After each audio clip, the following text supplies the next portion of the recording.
Yeah, what's good, yo? Welcome to another episode of Real Talk, where as always, the shit's real, we talk about it. I'm your host for tonight, Pat Scorpio, the New England representative, and as always, I got my man with me. I'm gonna let him introduce himself. Guess who's Bazak? Still jumping on the track. Yo, what's Hey, good? It's LB Lauderdale Boss, aka Shuttleworth, the God, the GOAT artist, Soul Wars creator, RainGangRadio.com in the building. yes, sir. Ring gang in the house forever and always, and as always, I got my other man with me. I'm gonna let him introduce himself. Yo, what's good? You know who this is. Your boy King P, Bodega Boxer in the building. Ring Gang Radio, let's go. Hey, Bodega P, straight from the sewer. Except I think you're above ground today, or you got Yeah, up. I'm above ground. You know, fought all the crimes, smashed all the squirrels, rats, spiders, except for Silva, because that's the spider that doesn't die. But you know what I'm saying? Yes, sir. Not if you fucking related to Chavez. I'm saying, right? So some people just don't go away, and some people just, they're not good at making people go away. Such is life sometimes. But yeah, you absolutely right though. But as always, man, we salute you for your service, man, keeping the city safe for everyone. And as usual. And last but certainly not least, I got my other man with me. I'm gonna let him introduce himself. Hey, what's fly? It's your boy Conscious Pilot, aka the West Coast Avenger, number one contender, preparing for liftoff. Destination Ring Game Radio Live. Let's get it. Yes, sir. Conscious Pie, he stays elevating above the masses, and that's what it is, man. So yeah, no, we definitely got some recapping to do. I mean, last weekend, thankfully we only had 4 fights instead of 5. Although still, it's 4 is a little bit too much. A little bit not. 4 is way too fucking much. Fuck all that. Like, yo, the standard is like we went from damn battling between watching 2 cards to now juggling 4. Yeah, y'all promoters, I know y'all want to be stealing people's attention and audiences and shit like that, but no one wins when you're fucking putting your events on at the same fucking time. Like, no one fucking wins. So y'all gotta nip that shit in the bud. The only person who wins is the internet companies with these niggas damn having 3 and 4 browsers up. Right? Fuck out of here. If it's not Netscape could come back if that's the case. Shit. I had 2 laptops and a TV going, man, and I'm just like, God damn, that usually doesn't really happen. And I had a tablet just in case. Yeah, there was too much boxing. There was too much boxing. Like, and I match up the cards where you got more entertaining fights on the undercard, and it's like niggas having to choose events because of the fucking undercard. Like, what y'all doing? Like, right? You know what I'm saying? It's like monkey see, monkey do. You got someone has a spot, then everyone gotta get that spot. Like, cut that shit out. Yeah, like y'all somebody could have a card on Friday, somebody could have it on Saturday. Yeah, absolutely. Yeah. So yeah, boxing, get better, man. Like, at the most, I can see 2 cards on one day, as long as the cards are spaced out so they don't, intertwine with each other. That's fine. I don't mind. Yeah, because y'all could have easily did 1 card on Friday night, then 1 card in the afternoon or early afternoon on Saturday, and then another one at night. Yeah. And it has 3 cards in 1 weekend. So 4, we already telling you 4 is too fucking much. And you can even a Sunday card. Hell, like I said, it's not football season yet. Although the basketball playoffs are coming on, but you can find a way to make that shit work and put it on a Sunday. Yeah. Niggas will watch. And that's if you fuck up Friday and Saturday. Fact. And we give you an extra shot. Absolutely. We give you that Chavez Jr. slot. That's super facts. We love you, but we don't like you, but we'll still help you out. Here you go. Do something. Yeah. Y'all gotta cut that shit out, man. Like, we're boxer fans though, but we're also human too. Yeah, that space that shit out. So yeah. So the first card we're gonna get into definitely, because this one had some.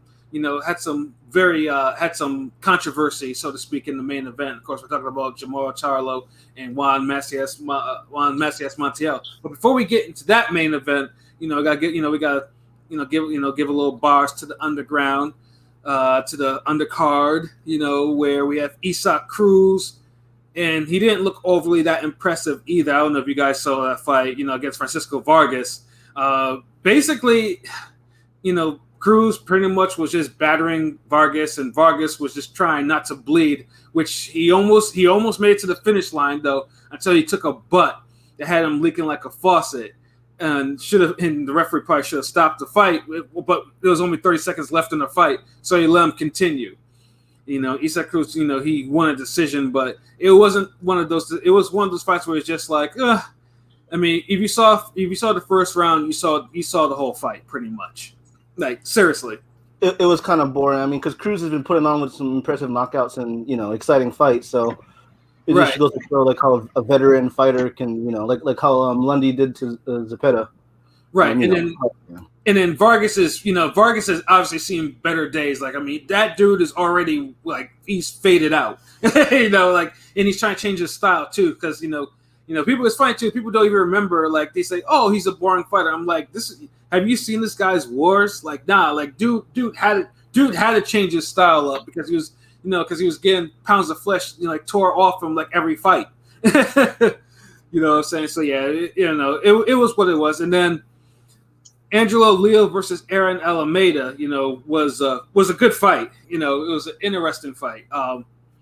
One thing I definitely gotta say for sure though, I know for the ones who actually saw this fight, Angelo Leo takes way too many punches. I think we can all agree with that.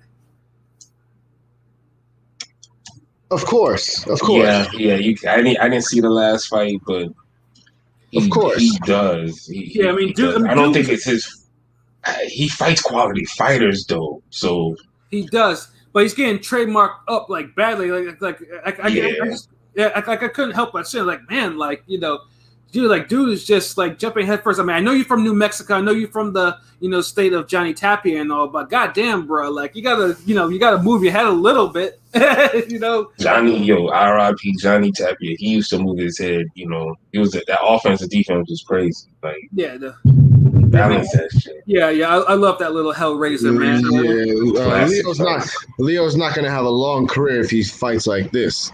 Yeah, no, and then like Alameda, like I mean, pretty much, I'd say at least half the fight, Alameda was just tagging him, like was letting up combinations. Like Leo would walk in, and Alameda was just like blasting him with some like right hands. I'm just like, yo, like slip something, duck, block, parry. Do something. And Alameda could fight though, so he could. Yeah, like Alameda, I think is like the most underrated fighter, maybe at 122. But I mean, his only flaw though was he didn't make weight, which kind of disappointed me. I'm just like, God damn it.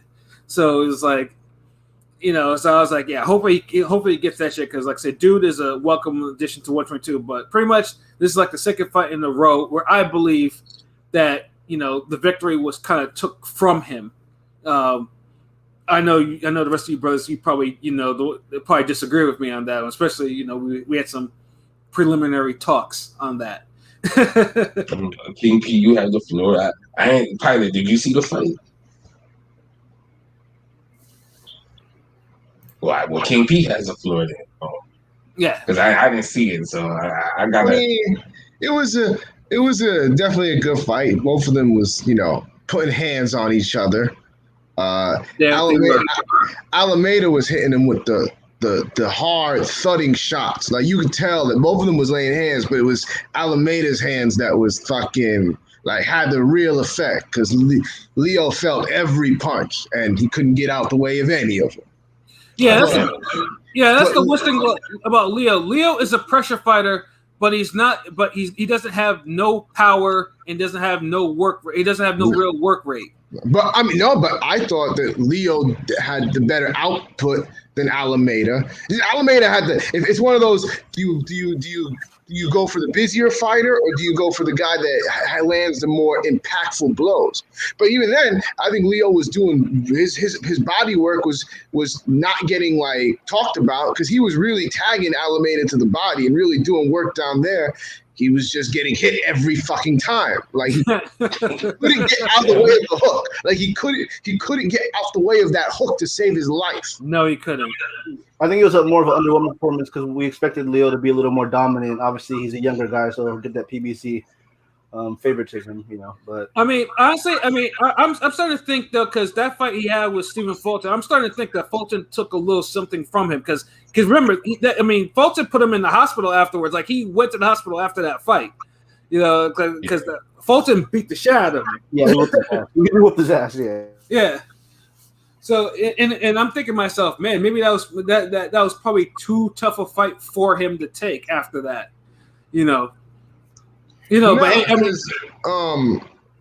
I wouldn't even say all that because dude is just hittable. It's just the style. Yeah. Is he hittable? Even against, or is he heard Saucedo hittable? Let's not go that far. Let's not go that far.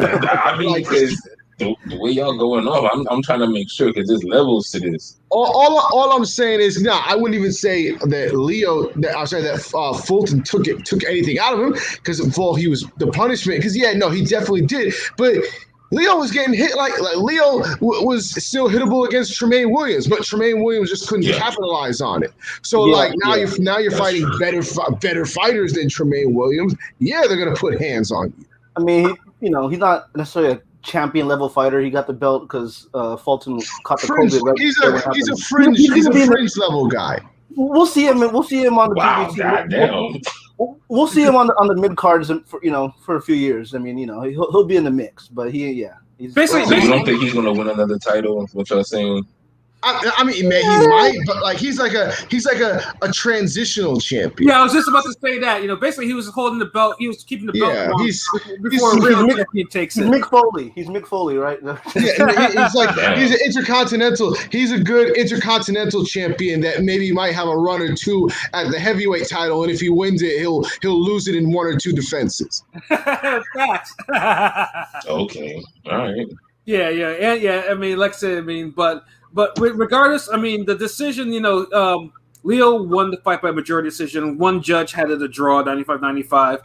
The other, and the two others had it for Leo, 96-94, and then 98-92, which is absolute no. Hold on. Earlier, you were saying that Almeida should have won, and you said 97-93. Yeah, you goddamn right, bro. I had it 96-94 for Leo. Yeah, I mean, the other way is like real. Like he didn't even have it 96-94 the other way. This nigga told him 97-93. I like to see him versus Neri. I mean, that'd be kind of an interesting fight for a guy, just to see. Neither of them won more than 6 rounds. Let's cut it out right there. Like I said, I mean, for me, I don't think either of them won more than 6. It was just a matter of which way do you flip the rounds because it was. Oh, okay. One of those could go either way fights, but it's not necessarily a robbery or a kill. Admittedly, there was a lot of swing round type of rounds in that fight. That's what I was saying. You can't. Almeida got those swing rounds. Yeah, but to you. Did they not swing rounds then? To you, that's what I'm just saying. Either way, you can't say the swing rounds. It didn't say, somebody clearly won those swing rounds. Yeah, and that's why I said. I mean, but it was clear because, like I said, Leo got his ass whooped in that fight. You know what I'm saying? So I just did not see a Leo victory. Like I said, at best you could probably, in a draw, but even then it's like that might if you're like too liberal. But Almeida won that fight. I just there was no way. There was no 96-94 for Leo. Leo got his ass whooped. I think this was just did PBC want to send him from the second. I niggas gonna make me look up that motherfucker fight now. Like wow, like it was that bad. But look, if you go on boxing Twitter, people have the same shit that I've been saying too. So I mean, so it's not like I'm saying some crazy shit. Like because I know Pat be going off on the deep end sometimes. Like I know it's funny because I know me and King P get into the semantic battles, but King P never really go off on the deep end on a lot of fights. Like Pat will really be convincing you that a nigga done lost, and we're like, damn, that was a draw or some shit.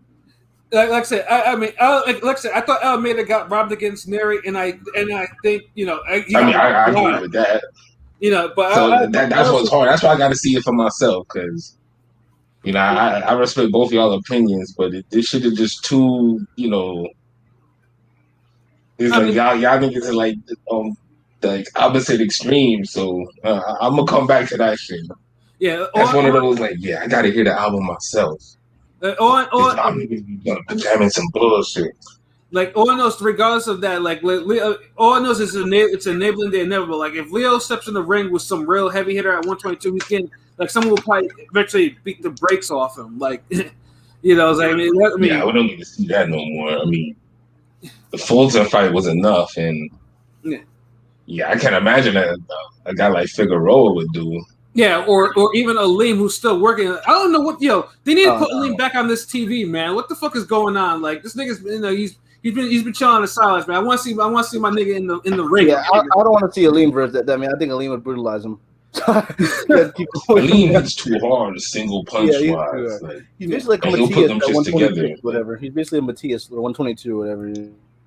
Yeah, I mean, for Leo, just regardless of how we think of the score, like PBC needs to match that dude very carefully. Like Leo's like, I mean, too many hard fights. I seen his face. I'm like, oh, damn, like, did I miss a Barrera Morales fight or some shit? Like, I'm saying, and Alameda's face wasn't even really that marked up either. So I'm just like, yeah, Leo, yeah, they need to watch that dude. Like they need to give him a soft touch. You know, they need someone that'll, you know, that he could get easy win and maybe practice some defense or some shit. Because that dude, he need to holler at Badu Jack, get him one of these Triller soft touches level. You know, somewhere we can start thinking like, yo, this dude's a force, man. Leo back. Word. Yeah, fuck it. Let's get into this main event now. Yeah, the main event, man. Everybody got a motherfucking opinion on this shit. Yeah, the main event. Like, obviously, this main event was the worst. Like unanimously, was the worst fight on the whole schedule. Like it was like pretty much it was a whole bunch of why. Like why is Charlo coming up for Derevyanchenko fight and facing Juan Martial? And then we said it before. Like it was supposed to be a James Kirkland spot, but Kirkland got upset by Martial. So PBC was like, well, we gotta do something, man. So yeah, and we don't want to, try to make fight with the other champion. So yeah, here's a hard hitting Mexican. Let him destroy that and keep it moving. I mean, they sold it up good on that All Access. That was one of the best ones. Yeah, they be doing their shit on there for sure. Yeah. I just seen the second Tank one. I'm like, damn, like they really making these fights intriguing. Even the Charlo Montiel is unreal how they hype that shit up. Hell yeah! I'm just like, why? Like, I think obviously, you gotta make people watch because a lot of people were shitting on this fight. We were shitting on this fight. So, but yeah, that All Access made it look appealing. Like even though all of our boxing brands were like, nah, this ain't it. Y'all could have put that energy toward Neri Figueroa or Daner Ubali, like right? You know what I'm saying? Like exactly, like legit main events. Exactly. in divisions that significant fights. Like I don't know. Like, it's a 135 and up. It's a 135 and up documentary. Nothing less than that. You know what I'm saying? But yeah, and so pretty much, yeah, Charlo is I mean, Jamal Charlo. I mean, first of all, he didn't make weight on the first try. He had to make weight in the second time. So that was probably that's some alarms. And pretty much for the first 6 rounds of the fight, he's basically beating the hell out of Montiel. Like, it's, Montiel is mad awkward. Like he's moving type of funny. He's having his hands up like in some old style, like 1900s poses and shit like that. Like he's bare knuckle fighting back in the day. He's moving around mad awkward. And then like probably the highlight of that is Charlo nearly, rocks him at the end of like the sixth round, but he escaped because it was near the end of the round. And then after that, the fight gets interesting because Charlo, he wasn't in the right conditions, started gassing. Yeah. And then a fight that's supposed to be, pretty much that should have never went 6 rounds in the first place, decides to, has a little blood and guts action.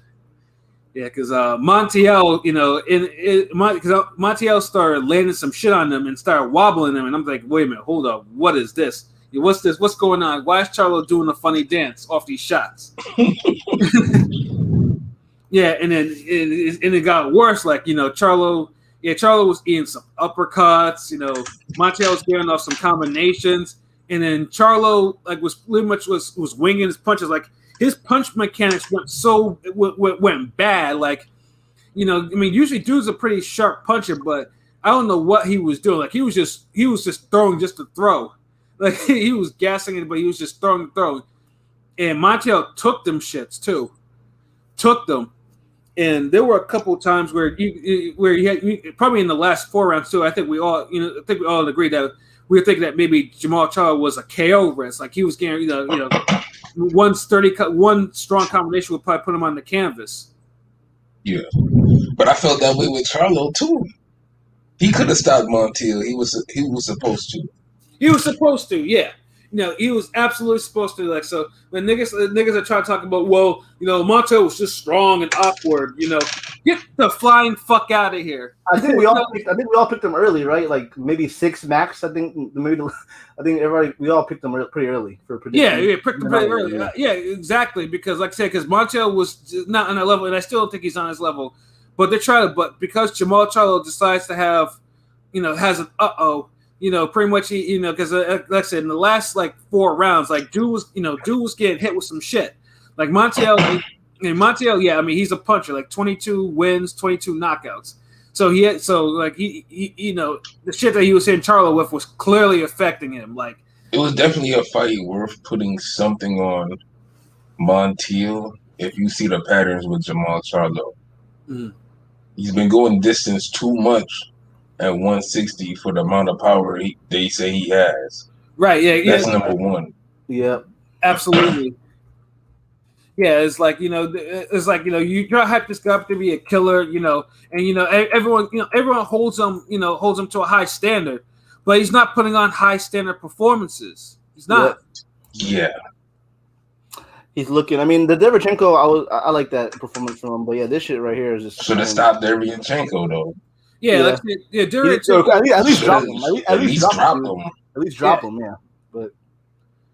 Yeah, it's like pretty much pretty much all his middleweight fights, with the maybe exception of maybe one, have just been just underwhelming, and like, you know, so it's just like, yeah, and Montiel was supposed to drop, like, no, not even once. Like Montiel, yeah, there's no way. Open, like people get this awkward shit. Dude was too open, like he ate a whole bunch of hard shots. But there's no method behind Jamal Charlo's hard shots. He just it's weird with him. Like, he's not breaking you down. You know, he's not systematically going to the body and then now headshots. Or let me do headshots. Now I could break his body down. There's no steady, consistent jab. It's just let me wing hard shots at you. That said, he's like a great value, Jermaine Taylor. I mean, which works for him depending on the opponent, because like he's like Jermell is more methodical, but like Jamal is more like unpredictable. So it's like but Jamal predictable as hell. Like no, Jamal's very predictable. So I didn't mean unpredictable. That's not the word I was looking for. But you get what I meant. Like, you know, he's gonna come in there. He's gonna stay in front of you, and he's gonna try to walk you down, and he's gonna throw hard shots. The end. He's pretty predictable. He's fast, athletic, and strong, big for his size. But as a boxer, nothing wows me with, you know, defense, the way he pivots. Nothing. Well, I mean, remember, Jamel was always a boxer. Jamel just had. But Jamel, he regressed as a boxer because now Jamel he tries to go for knockout. He's hard. It's hard for him to win rounds now. But Jamal was always the puncher, like, and he always just had the jab, and the uppercut. Yeah. Well, I mean, I always felt Jamel was the better. I mean, if we're comparing them, I always like preferred Jamel better. But I'm saying I mean, there's a time where Jamal, a few fights ago, where, you know, Jamal looked very improved, but I don't know. Not anymore. Yeah, Jamal's clearly regressed, and he didn't train hard, and he let someone that should have never went the distance go the distance. And and for some reason, because, you know, when someone's stock rises when they lose a fight damn near 12-0 or 11-1, that's a serious problem. That's a big problem. Yeah, because like all of a sudden now niggas are trying to flip it. It's like, oh well, Montiel was, you know, this, you know, Montiel was tough. Like, no, he's not. He's not all these things. Like Charlo went this with someone that should have never. He's a fucking can. Like, let's be honest. Montiel is a can. Like right now, he's an absolute can. Like he should have been bodied. Yeah. Yeah, I mean Derevchenko, you can let it slide with getting stopped, but yeah, this one is inexcusable. Right, and you can tell, like you can tell, like because the crowd was like silent because they didn't like that they were seeing. You can see Charlo's peoples like they wasn't feeling it. I know Yeah. Spencer's peoples were kind of giving him that look, like like yeah, they wasn't feeling that fight. Yeah, a lot of people was looking mad disappointed. Like the fight got too out of control in the last 4 rounds. From round 8, 9, 10, 11, 12, like especially 8 and 9. Because dude was hitting Charlo with shit. Me and Rome was fucking practicing earlier that day. He hit the fucking uppercut and the fucking lead. Yeah, and the left hand. It was crazy too, and Charlo made no adjustments. That's the funny thing too. Like he was just winging, like he was getting hit with some shit and made no type of adjustments to that, just to keep winging shots at him, and hoping that he'll fall. So that's the thing. Charlo always looked like he could stop you. He'll have his moments, but against the better or the tougher fighters, he doesn't know how to put the punches together to get him out. Like Corbo, the same thing. When Jamal Charlo came back in that fight, he literally had Corbo out of there. Like I thought he was gonna stop him late, but he couldn't capitalize. And went the distance.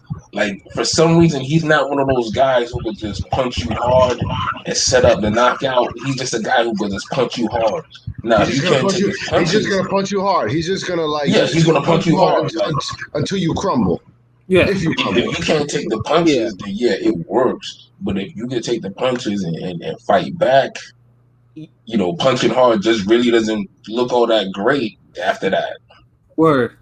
Because you're not seeing and that's why I say the great value Jermaine Taylor, because a lot of dudes shitting on Jermaine Taylor in his prime. I remember Jermaine Taylor was better than Charlo. Yeah, that's my whole point. Like he didn't get like Taylor gets way more criticism for fighting way better fighters than Jamal Charlo ever did. At least in a Taylor fight, you see him quick hands, you see him a steady jab. You know what I mean? Like, you might see him gas a little, but you see him gas by the 5th round, and you see him be the beneficiary of questionable decisions. Nah, nigga. Taylor wasn't gassing no fucking 5th round. That was like 8 and 9. He was gassing. Like, get out of here. Like, he would start, you talking about a Pascal fight, a Canelo fight? What you talking about? Like, nah. Let's keep it real here. The Jamal Charlo, I feel like he gassed out and he got hurt. Yeah. Absolutely. I mean, like no defense. Like, my goodness, like keep your hands up, like move to the side, something. Like he was just he let a guy that he had done by the 7th round, 6th round, get back into the fight and make it a war. Right. It looked bad. Literally had a brawl with a guy who. Like with the FedEx guy or some shit. Yeah, honestly, I mean that's the shit that rarely happens in boxing. Usually, when it does, it's not really a good look. You know what I'm saying? So Charlo needs to get it together, and then also to the people that are trying to be like on code for this fight, try to turn it into some woke shit. Y'all need to also keep it real too. There was nothing impressive about what Charlo did, and you don't need to be on code for something like that. The best thing for Charlo is for him to take that criticism and tell him that he fought terrible, so he gets on point. And I mean, I think I might have asked before, I'm the question asker from Mythical Matchups. I can't see Andrade not confusing him, and if they ended up fighting, I just can't see it. Demetrius Andrade not just being too confusing and too stylistically a bad matchup. Like Munguia is more of a matchup. Why are we using mythical matchups for 2 active fighters? That's sad. It's the era we're in, man. Message like a motherfucker. Like we really sit up here like, well, if the powers that be and across the street politics allow it, I think a prime Andre decision's a prime Charlo. Like Nigga, they fighting now. What the fuck you talking about? Y'all niggas made this into like, well, if Michael Spinks would have just been born like 10 years earlier, I think he'd have did a better job than his brother. Like, what? Like, yeah, he would have beat Ali, but, it would have been unanimous. It would have been like, but like that's how niggas are sounding. Like, come on, man. Like, and speaking of that, so I think, P, do we have a poll regarding Jamal Charlo to discuss? Yes, we do. Yes, we do. Because we always got a poll for somebody. So, but for Charlo, we got something for that ass. Word. Pause. Pause for the niggas that like to say that. Anyways, we got a poll up right now, still ongoing. So please go vote. If you're listening, go vote because we still need some participation. We always love our polls to have as much participation as possible. So if you missed it, go vote. But vote like it's a Clarissa Shields poll. Y'all don't fucking miss those. Whenever we just put Shields, it could be Captain America Shield. Like y'all motherfuckers be voting for them shit. Facts. Like we ain't even put the matchup yet. We just vote. Retweet it 17 times. Quoted 13 times. Like,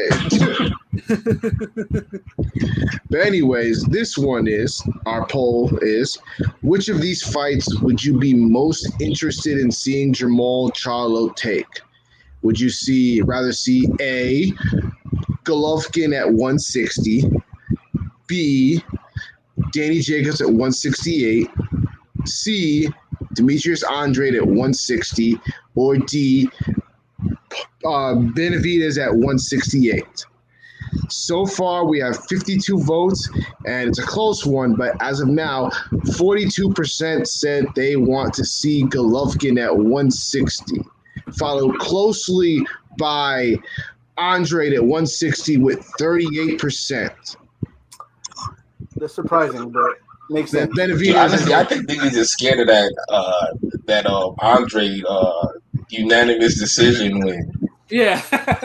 I think low-key dudes are seeing it like, damn, Andre just beat cleaner, a better fighter than Jamal Charlo did. Right. And then it didn't look as bad. And they're thinking, oh, Triple G, he's old now. Durianchenko fight, yeah, he took a punishment in there. Maybe that he might Triple G handled his jobber though. He does. And that's what I always say. Like for all the names that Triple G gets called, he gets called a can crusher. Charlo faced one that couldn't crush him.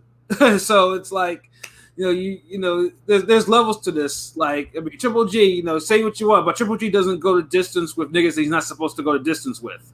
Brandon Adams, as much as we respect Brandon Adams, he's not seeing 12 with Triple G.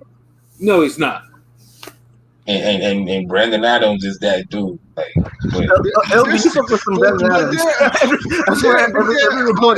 but come on now, their styles are so different that like you're way like no matter who you are, you're way less likely to see 12 with Triple G than Charlo. Like their styles aren't supposed to be all that different though. Look, they're two big middleweights. You can even say they're very different. A normal size. What do you mean they're not? They're very different. They're in every way. In every way. That's what makes them. Okay, all right. Let's. All right. They're both athletic. Whoa. We just go on. We could disagree or agree. The similarities I see. Okay, and the average person going to see. They both hit hard. Yeah. Both have good jabs. Mm-hmm. One more so when he decides to use it. But, he got a good jab. Both got good jabs. Good jabs, good power. Both come forward. Both are pressure fighters in a sense. Yeah, that's true. No one's going to fucking mistake Jamal Charlo as some back foot boxer. Slick ass nigga. No, he's not a back foot boxer, but he's not pressure like Golovkin. Like it's two different pressures, two different jabs, two different jabs. But not many pressure like Prom Golovkin though. So. Dude, look, at the end of the day, they're made from the same creator-player mode. You cannot fucking sit here and tell me Jamal Charlo but and Golovkin are like two crazy different fighters. Okay, I'll say it like this: if they're a creative player, if they're both cut from the same creative player, both of them have the sliders turned all the way differently to certain things. I would say one gets more out of his tools than the other one does. Well, what exactly, Pete? What do you differentiate between the two? First off, Jamal Charlo uses his athleticism way more than Triple G. Like his style is predicated on his athleticism. How? What athleticism does get punched in the face by jobbers show? Did I miss something? Did that some type of athletic feat? And they seem like the boxing gods are questioning. No, thundering over here. But it's like he uses his like I look at it like a Jacobs. Like his style is predicated on his. But Jacobs moves around.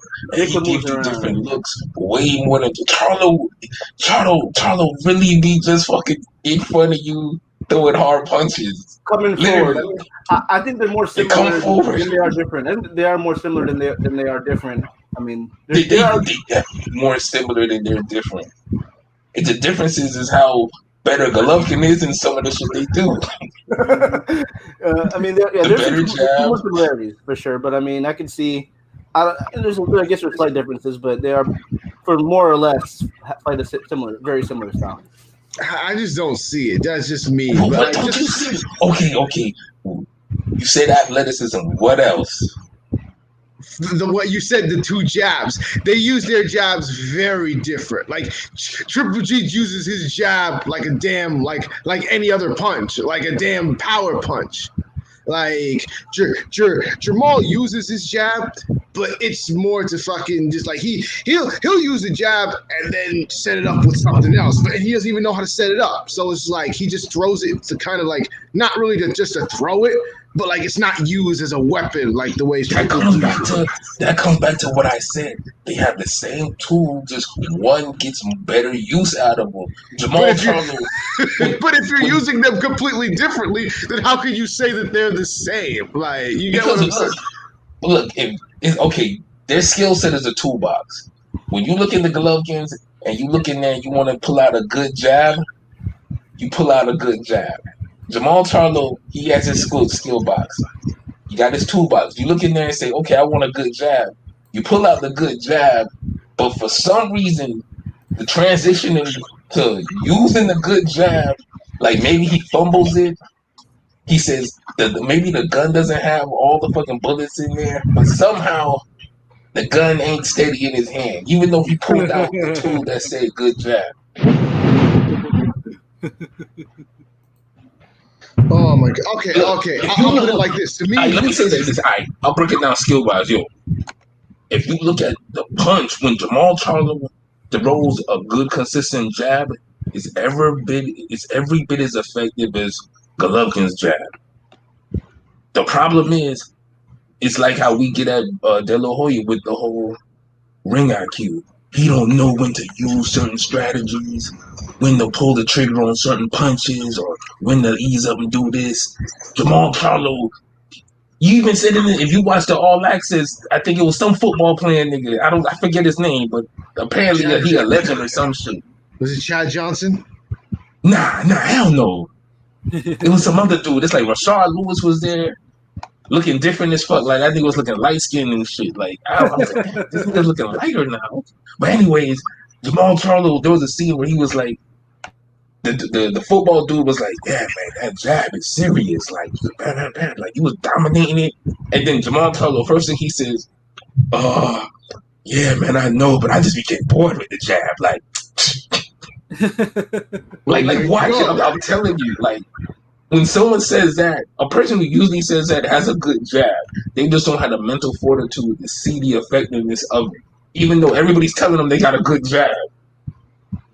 So, you can have a fucking gun, but if you don't know how to aim that shit, then The good gun don't matter then, right? Yeah, well, yeah, you're right.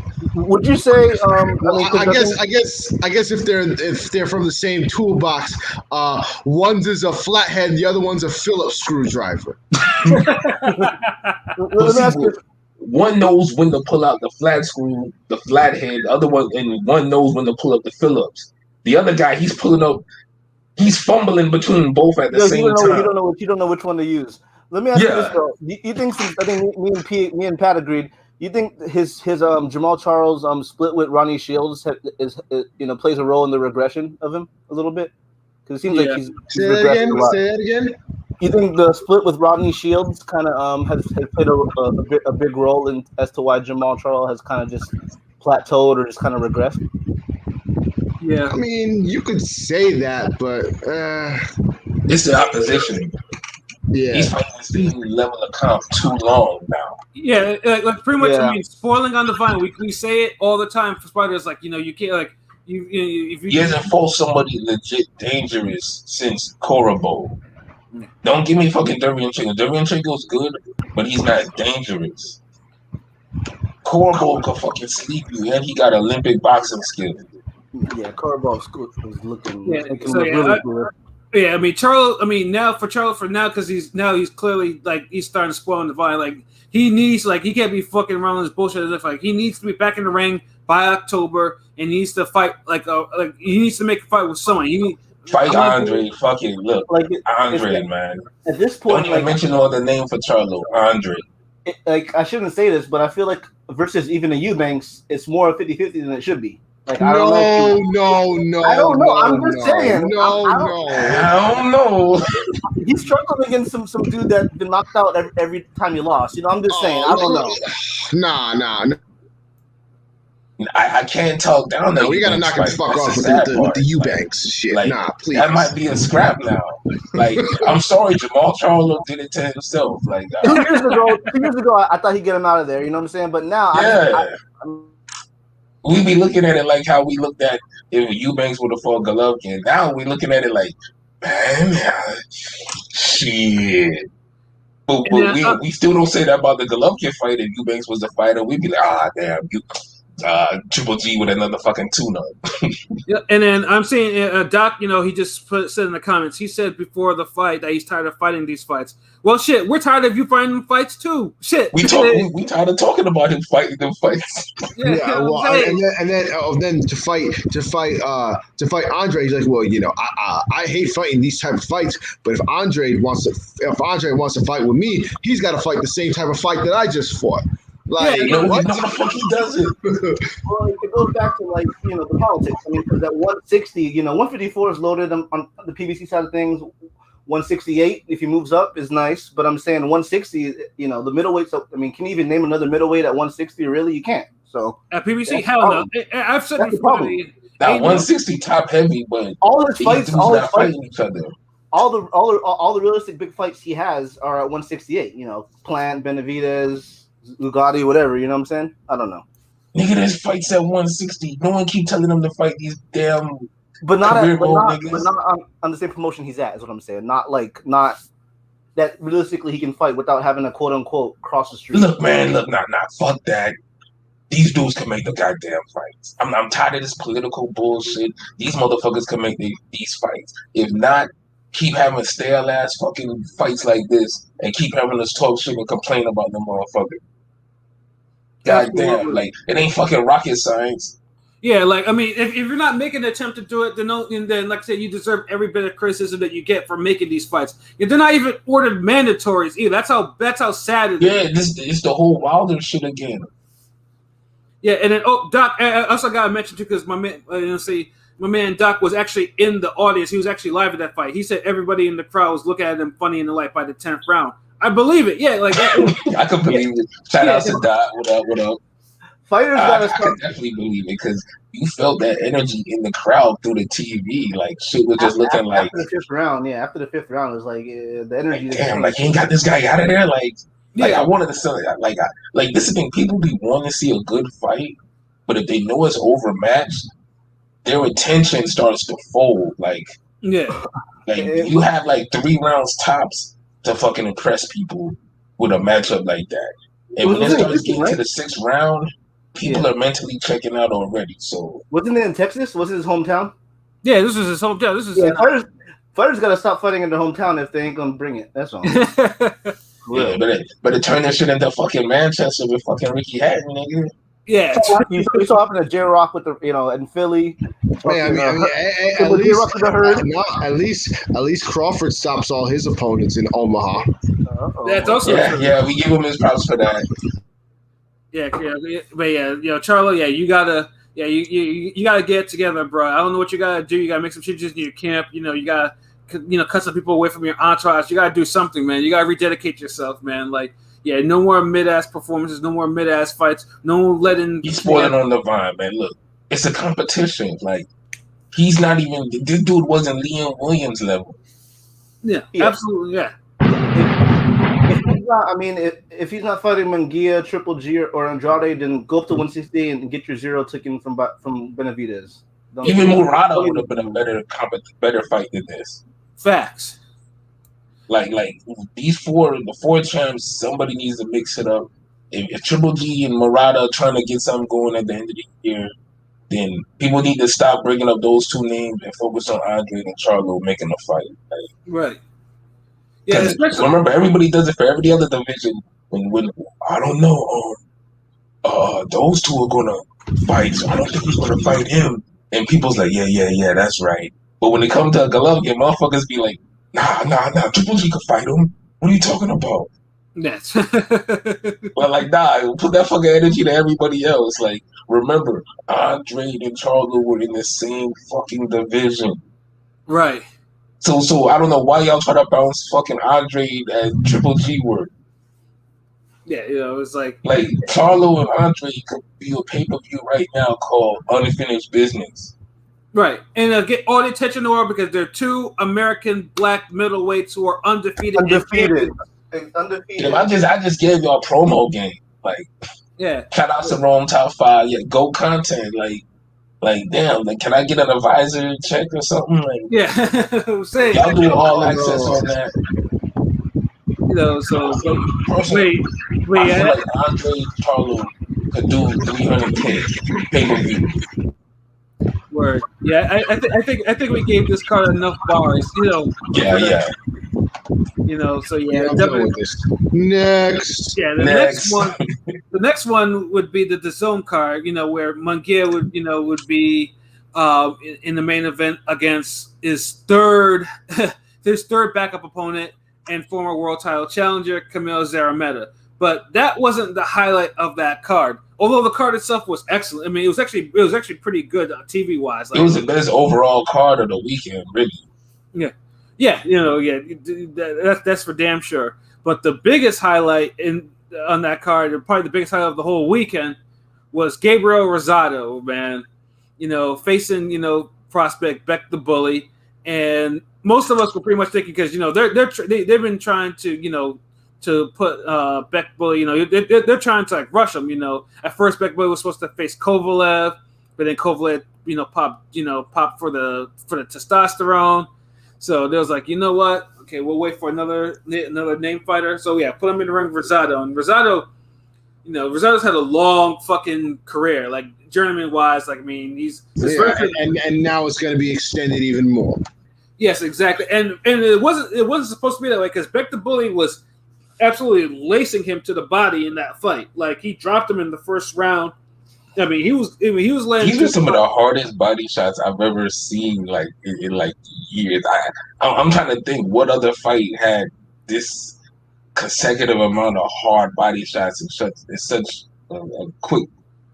Yeah, he was. I thought he was gonna get out. I mean, the way we were talking about, pre-fight. I mean, I kind of had a feeling maybe he would win, but because the guy was undefeated 7-0. I don't know. I'm just kind of shocked with the result, but I'm just saying.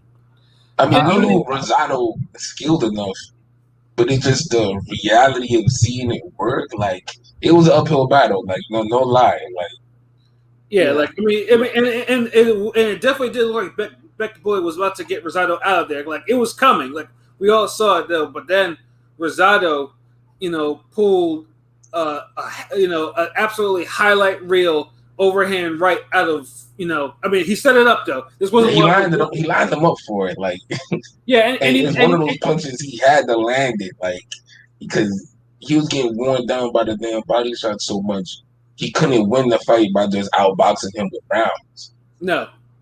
Yeah, because even if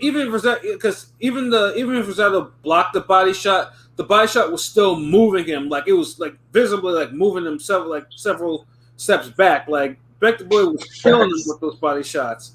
But then Rosado, because he had been trying to land that counter right, the best thing you do against a southpaw is to throw a straight right hand or throw a right hand, period. And then Beck the Boy backed him up. And Beck Boy he'd been loading up his left hands, but Rosado landed his overhand right first as his head was moving in. Highlight reel, bam, and then Beck Boy went down face first, and Rosado, and then that's the type of shot that shit is over. And you see Bernard Hopkins outside on the ring, like he was wilding, like his reaction was great. Philly. Yeah, and you see Beck, he was clearly. I mean, Beck was clearly on Queer Street. Like he was, he was really in an appalling state, as some of them English commentators used to be saying. It was like, he was gone. Like, oh yeah, I was just like, holy shit! Rosado just extended his 10 minutes and his 10-15 minutes. He face down, ass up. I'm happy for dude though. I mean, he got shafted with the obviously the Jacobs fight. And he's been robbed a couple times, or he hasn't got a fair shake. So I am happy for him to be able to probably get brutalized by Munguia. Yeah, and that's the thing. I'm not overly excited about the Munguia fight per se, because I want Munguia to actually fight someone else. I hate that fight. Actually, let's get into that shit. I'm sorry, man. That fight is trash right now. Like, real talk. Rosado deserves his own title shot. Munguia. Ben needed a title shot, like easily. I rather y'all give fucking Andrade and Rosado or Andrade Munguia and Charlo Rosado. Rosado would be interesting. Yeah, I was just leave the Munguia Rosado shit alone. Fuck that fight. And Munguia was too fucking happy to hear that shit. What's happening though? Yeah, absolutely. Yeah. Too happy at all. I'm just like, we don't want to see that fight. Like that's a lateral move for him. Like, I don't know what they expect to see in this kid. Like, bro, like we know who he is. He's a good, solid Mexican fighter. He's strong, has a good work rate, good power, combinations, good jab. Like, defense can improve, but it's not the worst thing. It's gotten a little better. Like what else you need to see from this motherfucker? Does he need to do like a Roy Jones behind the back KO or some shit? Like, I'm saying, like, did he need to do some Tiger uppercuts? Like, I don't get what the fuck y'all. What else y'all need to see from this nigga before you say let's roll the dice on a title shot. Yeah, I mean, beating Rosado is not gonna do anything for you. Like, it's just gonna be like, you knocked out Rosado. He hasn't been knocked out in 7 years or whatever. So what? The last time he got knocked out, like, is one of the guys that that you should be fighting now. Facts. Like, come on, man. Like, and that's the thing. It's like, if boxing moved faster, I wouldn't even be, shitting on this fight, because I would look at it as Munguia Rosado were fighting them September, and then Munguia or the winner will fight Andrade in December type shit. Mm-hmm. But since these guys fight once and twice a year, you don't want to see a young promising fighter, stuck with big type fights the whole year. Right. Man, and that's what's happening with Munguia. Like, we're gonna be having the Jamal Charlo version of his fight next year come around, where we talk about, oh man, can't believe he went 12 with this guy. Facts. Like, I see it happening right now. I was watching the ring walk and I was like, God damn, like Munguia looks fucking young as hell. I mean, he's 24, but I was like, this kid looks super young, you know what I mean? Like, so, I mean, maybe that's why he's not really in a rush to fight, I mean, you know what I'm saying? I don't know. He does look pretty. I know for damn sure I don't want to see any Munguia Zarameta fights. Like You know, like I said, like Munguia.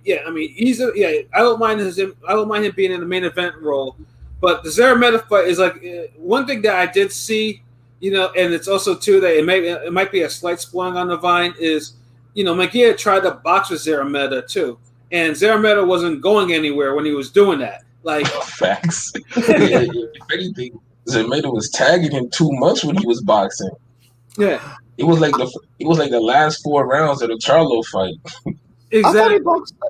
Actually, I thought you know, because I think I made the comment last episode, the episode of Munguia, the preview. I was like, I feel like he boxed better than I thought he would. I don't know. I feel like he's one of those guys that, you know, you got to be careful. He might get an L soon, but Munguia's defense to me didn't look that bad as I thought it was. I don't know. No, it improved. It definitely improved. Like, and that's what we're saying. Like, how much more do you need to see Munguia improve before you put him in there with a champion level fighter? Like Yeah, he's as good as he's gonna. Like, you're not gonna see fucking 87 Mike Tyson. You know, you're not gonna see fucking 71 Frazier with this motherfucker. Like, right. You know what I'm saying? And then like, what else y'all want from this dude? yeah, Tell me sounded like Tyrese in this bitch. yeah, and like, I think working with Eric Morales obviously has helped him. So, you know, he's still a young cat. Obviously, I hope he gets the big fights, Triple G fight or any of these champions. I think he's a live dog in, but maybe working with Morales, he wants a little bit more time before he actually ends up, you know, taking. yeah. But what if he loses to Rosado? Like, that would be an all-time fumble. Yeah, it would be for sure. And then, but also the thing is too is like just like we said in the Charlo fight, like Munguia for whatever reason couldn't even drop Zarameta, like not even once, you know. And they made it a big thing because he stopped Zarameta like a round before Triple G did, but Triple G dropped him 4 times, 4. And Triple G wasn't getting damn boxed on even standing with dude either. Yeah, no, Triple G. Zarameta was tagging Munguia in them damn first 3 rounds. Yeah. It's just Zarameta didn't have the power behind it. You know, I knew he was going to wear him out eventually. So, but but that's the thing, man. Like, you can't be looking like you get worn out while you wearing them down. that's true. Shit turned into fucking Yusuf Andrade. Oof, God. You know, and you beat up a guy until you're so tired he knocks you out. Yeah, and then Munguia finally, because after a while, he said, you know what, fuck it. Like, this boxing shit isn't working. So Munguia resorted back to what he usually did. And, you know, eventually the punishment wore down Zarameta, and Zarameta pretty much quit on his stool. So, you know, but I mean, I'm not going to knock Zarameta because he probably took the fight on like a 2 weeks notice or whatever. Because, like I said, Munguia was supposed to fight Demetrius Ballard and Selecki, you know, but Selecki put out twice during this fight, which Selecki should never get another shot, like until you can prove that he can, you know, he can be healthy. Like put him on the undercard. He should never be on TV. Golden Boy was showing dude too much respect. Like they really wanted that fight. Like, exactly. You know, like, I don't know if like they see something, but like Munguia, like it's time to step it up, man. Right. You know, Oscar. Yeah, you have fighters now that need step up fights now. I mean, if you want to fill that Canelo void, you gotta step up some of your fighters, man. I feel like I'm like in the wrong for even trying to downplay a future Mexican versus Puerto Rico fight because they're usually entertaining for what they're worth. But this one, I just gotta say, stop. Yeah, no. Yeah, I'm like, not. We don't need this one.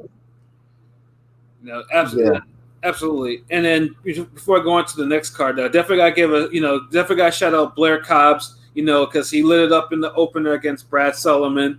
You know, hell yeah. I mean that I have to admit though. I mean, dude has some flaws though, but dude clearly has an it factor. Dude has something. He does have that showmanship for sure. I mean, dude channeled like Ric Flair and Macho Man, all types of wrestlers, The Rock. You know, like dude has that wrestler swag, and the crowd was responding to that shit. And he cares about putting on the show. Like he does. Yeah. And he might not be like. And this is the thing. While we talk about, you don't have to be a power puncher to get knockouts. You don't have to be fucking Prime Tyson and Tommy Hearns and Trinidad to knock good dudes out. If you know how to fucking read the room and and work for the stoppage. Put your punches together. Like Blair Cobb, he gets these knockouts by putting punches together. He knows when to start working your body. He knows when to turn it up. He knows when to fucking hit you with shots. You know, when you're on the ropes, he knows how to double up on shit. Like, this is the type of shit that we be expecting from these guys like Shakur Stevenson and Haney and Jamal Charlo. And then when these niggas go the distance, you know, motherfuckers be like, well, you know, he was trying to show off this time. He was doing the greatest hits for tribute for Andre Ward. He was doing this. Like, nigga, stop. Yeah, no, stop. Yeah, no, Brad Sullivan, although he's getting up there in age, Brad Sullivan is still a very difficult guy to fight. You know, and he meant to say he said, yeah, Brad Sullivan doesn't make for a good fight, but I'll make sure he's in a good fight. you know, I don't mind seeing because I see Blair the Flair Cobbs is on Golden Boy. Him versus Rashidi Ellis will be dope. I don't want to see him against Ortiz because I don't like the chances, but you know, maybe him versus Rashidi. Or Ortiz to advance the other fighters. Yeah, but I'm saying him versus Rashidi Ellis would be a nice, you know. Yeah, I mean, Ellis has more skill than Cobbs. Like, for sure. More skill. But it's an easy fight to make just because they're on the same, you know, under Oscar and they're both the zone fighters. So and trajectory-wise, he's not as far ahead as Ortiz. Ortiz is like should be getting a title shot. Like even the Mean Machine fight that they was talking about, I felt it's like a lateral move. Like if you beat Hooker by knockout, fighting Mean Machine is like stepping backwards. Mm-hmm. I mean, unless you're trying to promote a future Crawford fight, that's look at the common opponent. We need to keep having these fucking reference fights. Yes. Like I'm tired of these shits. Like when did boxing become about reference fights every fucking time we wanted a good matchup? Oh, because common opponents have never been a thing. Have never been a thing. No, I'm not saying it's never been a thing. I'm saying like right now, it's like people are overdoing it. Like it's happening too often when fights are like ready and you're like throwing another fucking fight on it. Like, well, let's see how he beats up a guy that got beat up by the guy he should be fighting next. We're in the era of over marination. You know what it is, though. Shit. Yeah, that's what it is. Like niggas seen that shit for 5 years with Floyd and Pacquiao. Like we didn't need to see that. Like shit, we didn't even need to see that with Canelo and Golovkin. And look how long that shit took.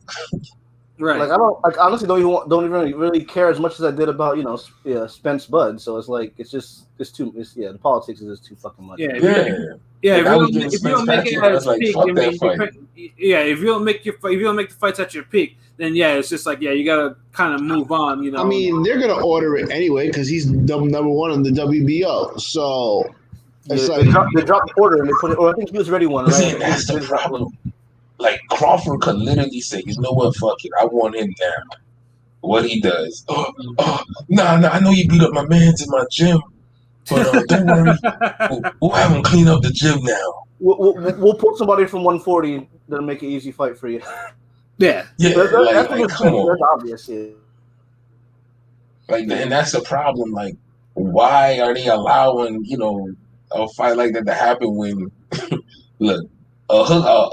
Beating up a former champion and then to fight a dude who never was champion to prove that you could beat him up more than another. Like we seen this with Charlo Derevyanchenko.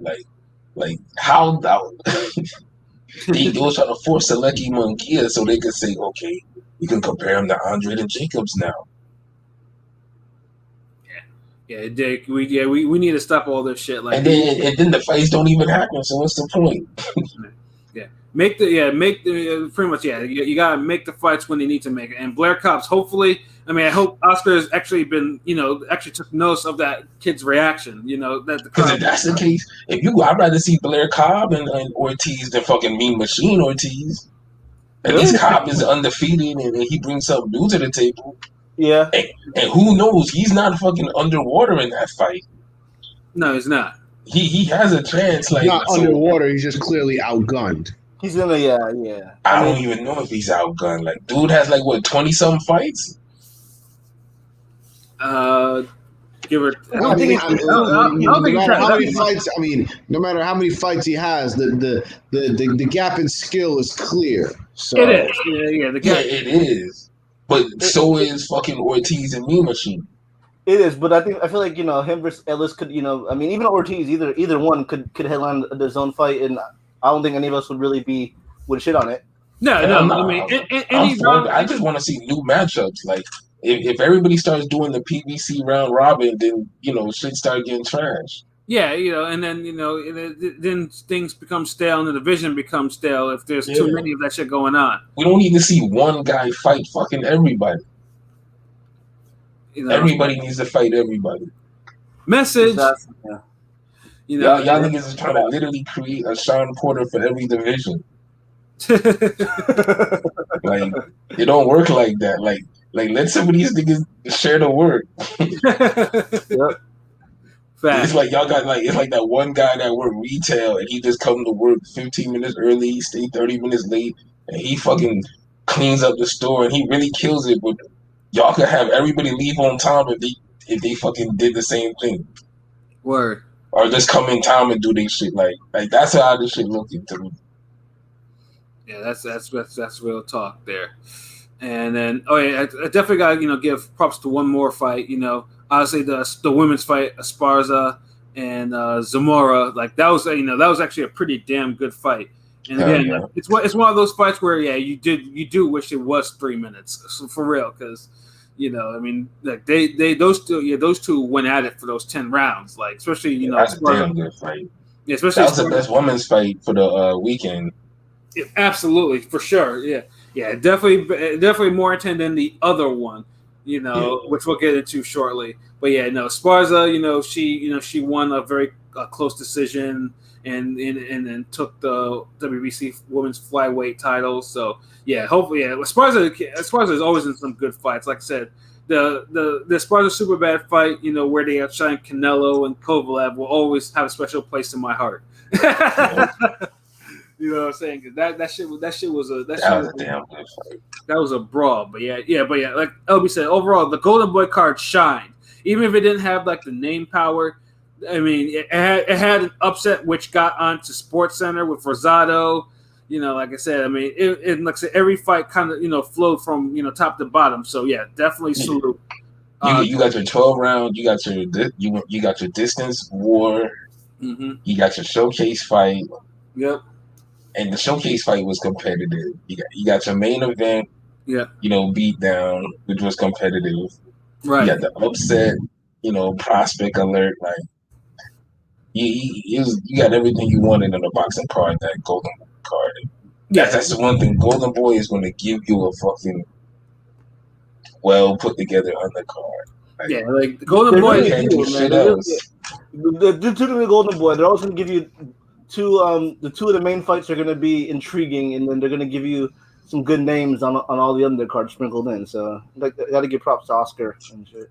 Yeah, I mean that's one thing. And so yeah, Golden Boy, I know in the future obviously they need to rebuild some more and get some probably more names or build some more names or whatever. But yeah, because as long as Golden Boy has his matchmaking, like they're not going to be going anywhere for a while. Like I said, because no one really puts together a card like them. Like see, that's the thing. The cards, they can put out bigger cards as soon as if they start elevating their guys. Ortiz needs to be main eventing against champions and shit. Like if he keeps at his level, you're never gonna get Cobb and Ellis on the next level. Right.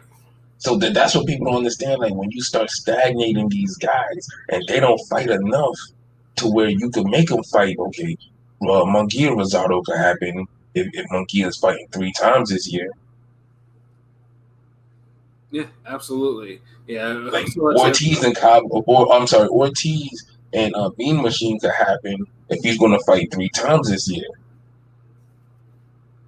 Yeah, absolutely. But when you have these guys fighting twice a year, it's like you're stagnating, man. Like, and it takes longer to make dudes become champions.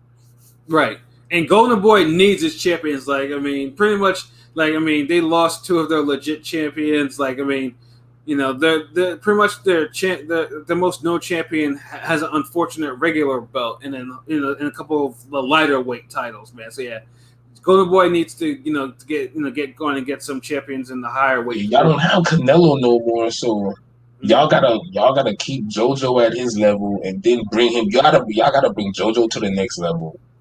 Get him in there with some more star power names.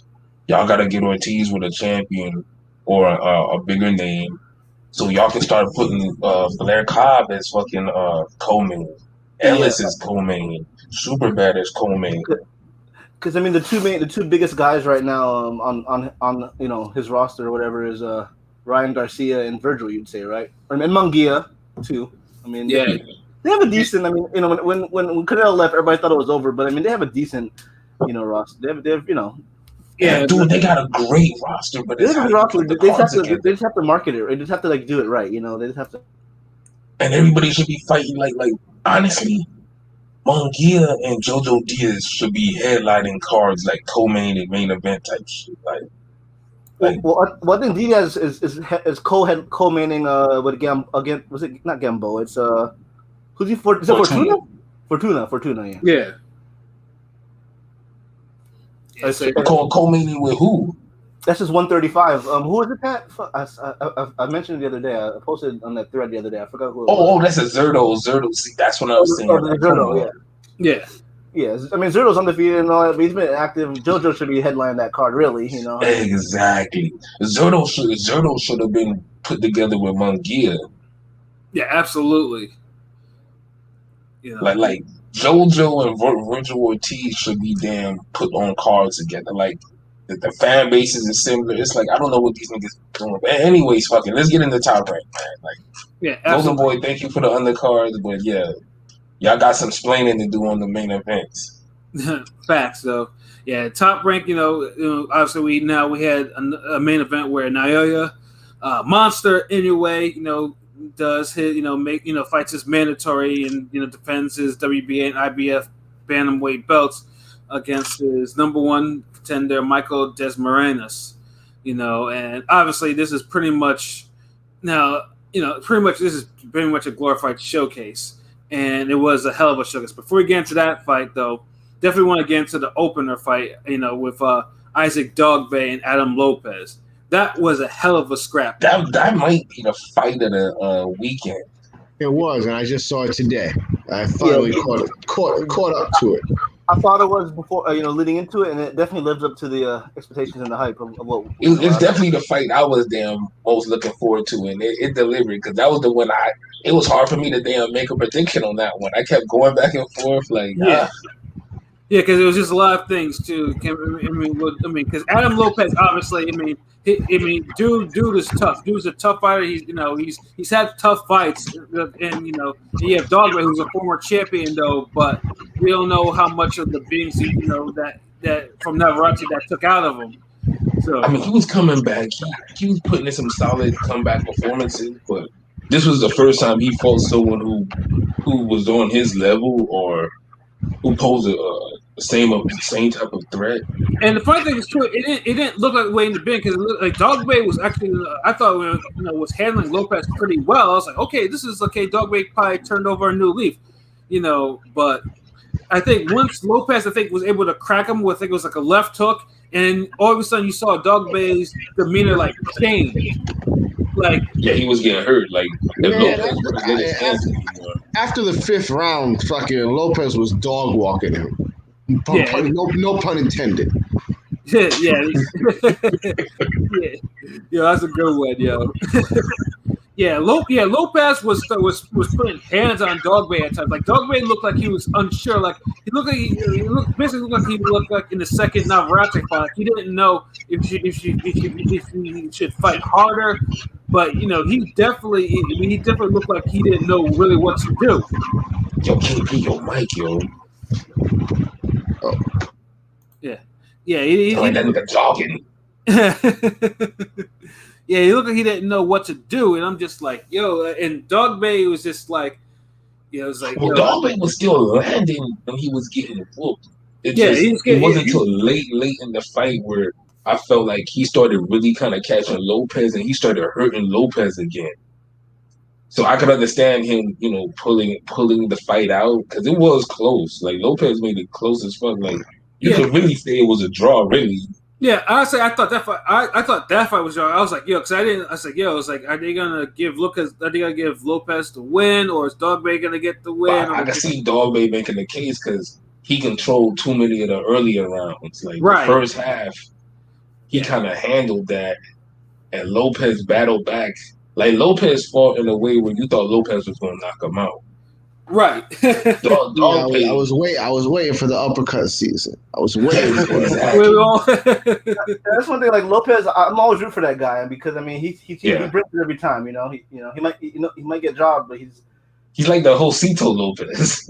Yeah, he's kind of a dude. I mean, because he always in exciting fights, and he's always gonna bring his A game as much as his A game is. He'll bring it. He can punch, he can move, he can box. Like you see him get the most out of his talent. Like look, like that's why like no one complains when Lopez has a hard fight.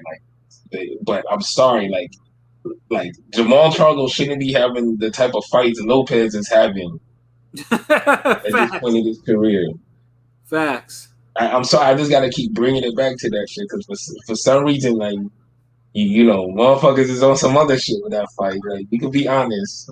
Yeah, Lopez is a tough guy. I mean, pretty much, he gave Valdez hell, and he had, and he has a loss. I mean, a close loss, or not really close. Actually, it was a close loss to Stephen Fulton. Like, dude is a quality fighter. Like I said, so Dogbay, having a little trouble with him. While it was a little bit alarming, it was like, sometimes it is what it is. Like, sometimes you're just showing a level.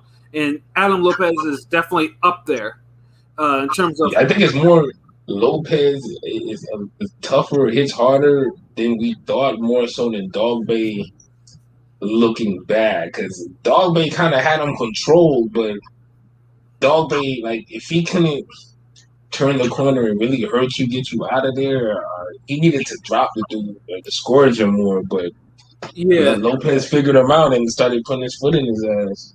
I mean, I honestly would not mind seeing a rematch of this. Like, I mean, they can. I think Dogbay minds.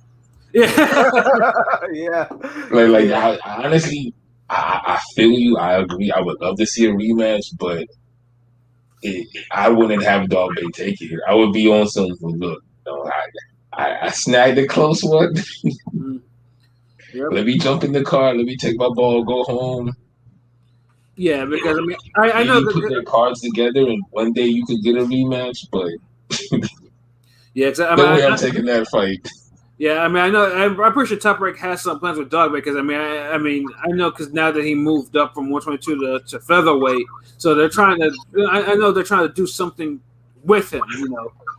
No mention of them cutting Adam Lopez. I mean, since some niggas let go Rodriguez, I had to make sure.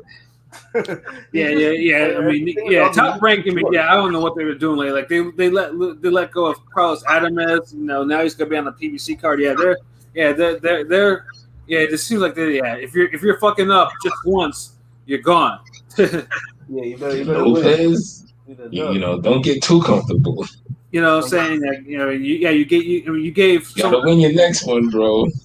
Yeah, else you might be showing the door. But definitely had to mention it because that was really an outstanding opener. Yeah, that was the one fight that we all predicted would be a good fight and looked forward to, and it delivered. It delivered. Yeah. Out of the whole weekend, Absolutely. That's the one fight that truly delivered. Mm-hmm. Yes, sir. I mean, Monster delivered, but Yeah, the Monster definitely delivered.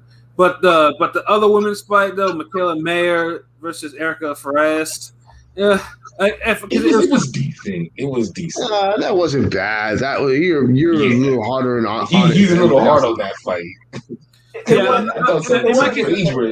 In my case, it was two things because I'm not really a Mayer fan, and then two, I was watching the fuckery, play out with Charlo and Montiel. So you're comparing it. I mean, come on. Yeah, well, I'm a Mayor fan, and I liked it. It was cool. Yeah, I thought it was a good fight. She's had worse performances than that. So Yeah, agreed. You know? Yeah, I mean, I don't know what this nigga be expecting. Like, and she got a unification coming up next fight, so the next fight should be better. Who's she fighting, P? What'd you say? Who's she fighting? What's her name? Is it unification? I can't pronounce her name. Hamadouche.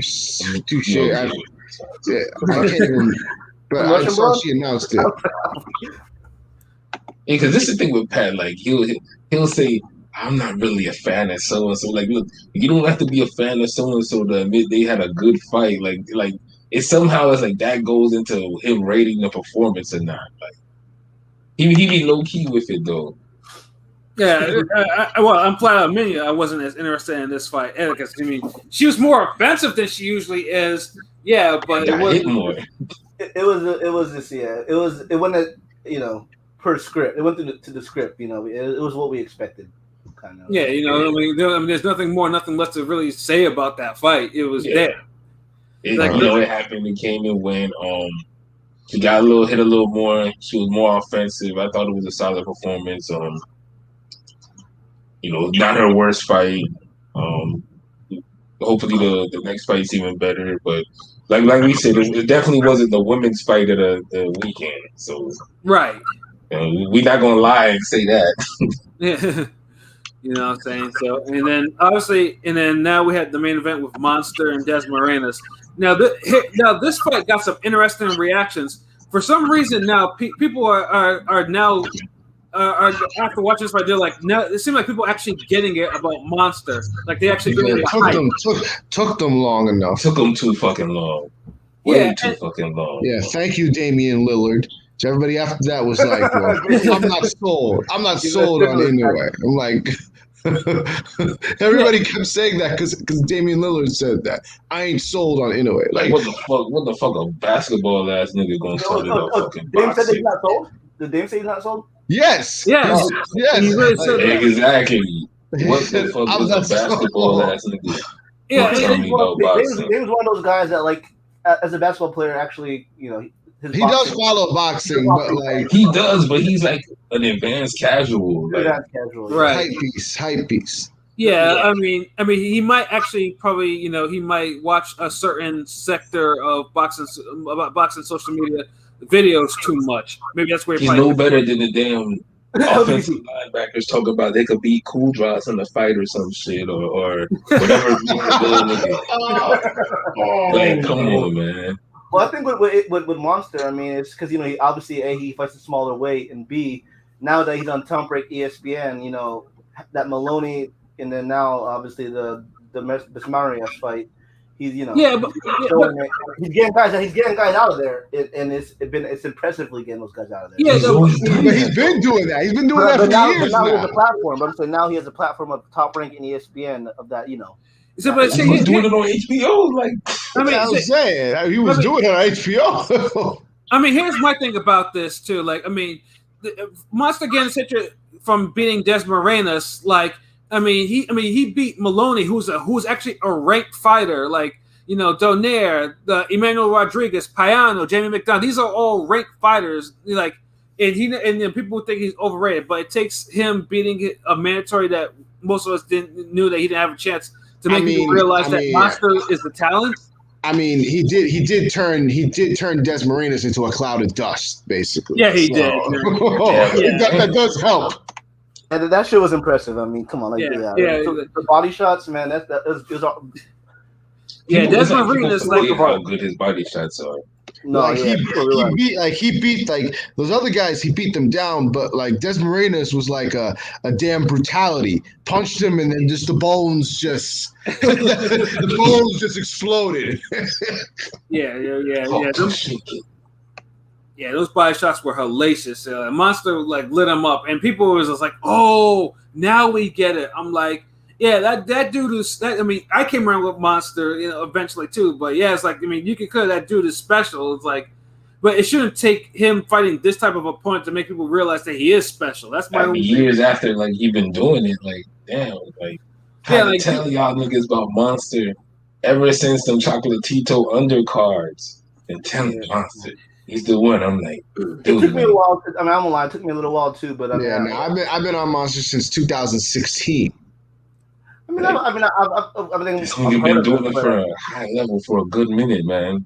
No, he has been, but I mean, I think there's now with the ESPN push and the platform, being undefeated. I just feel like it's helping him, and it's a good thing for boxing. It's a good thing for him. But I'm just saying, right? I can see why now people are kind of because on a night of hella boxing cards, he's the one that kind of closed the show early and impressively. Yeah, that's what you're supposed to do when you find an overmatched opponent. You put him away. You give people the knockout that they expected. Yeah. Not in the 10 for 12 round Klitschko.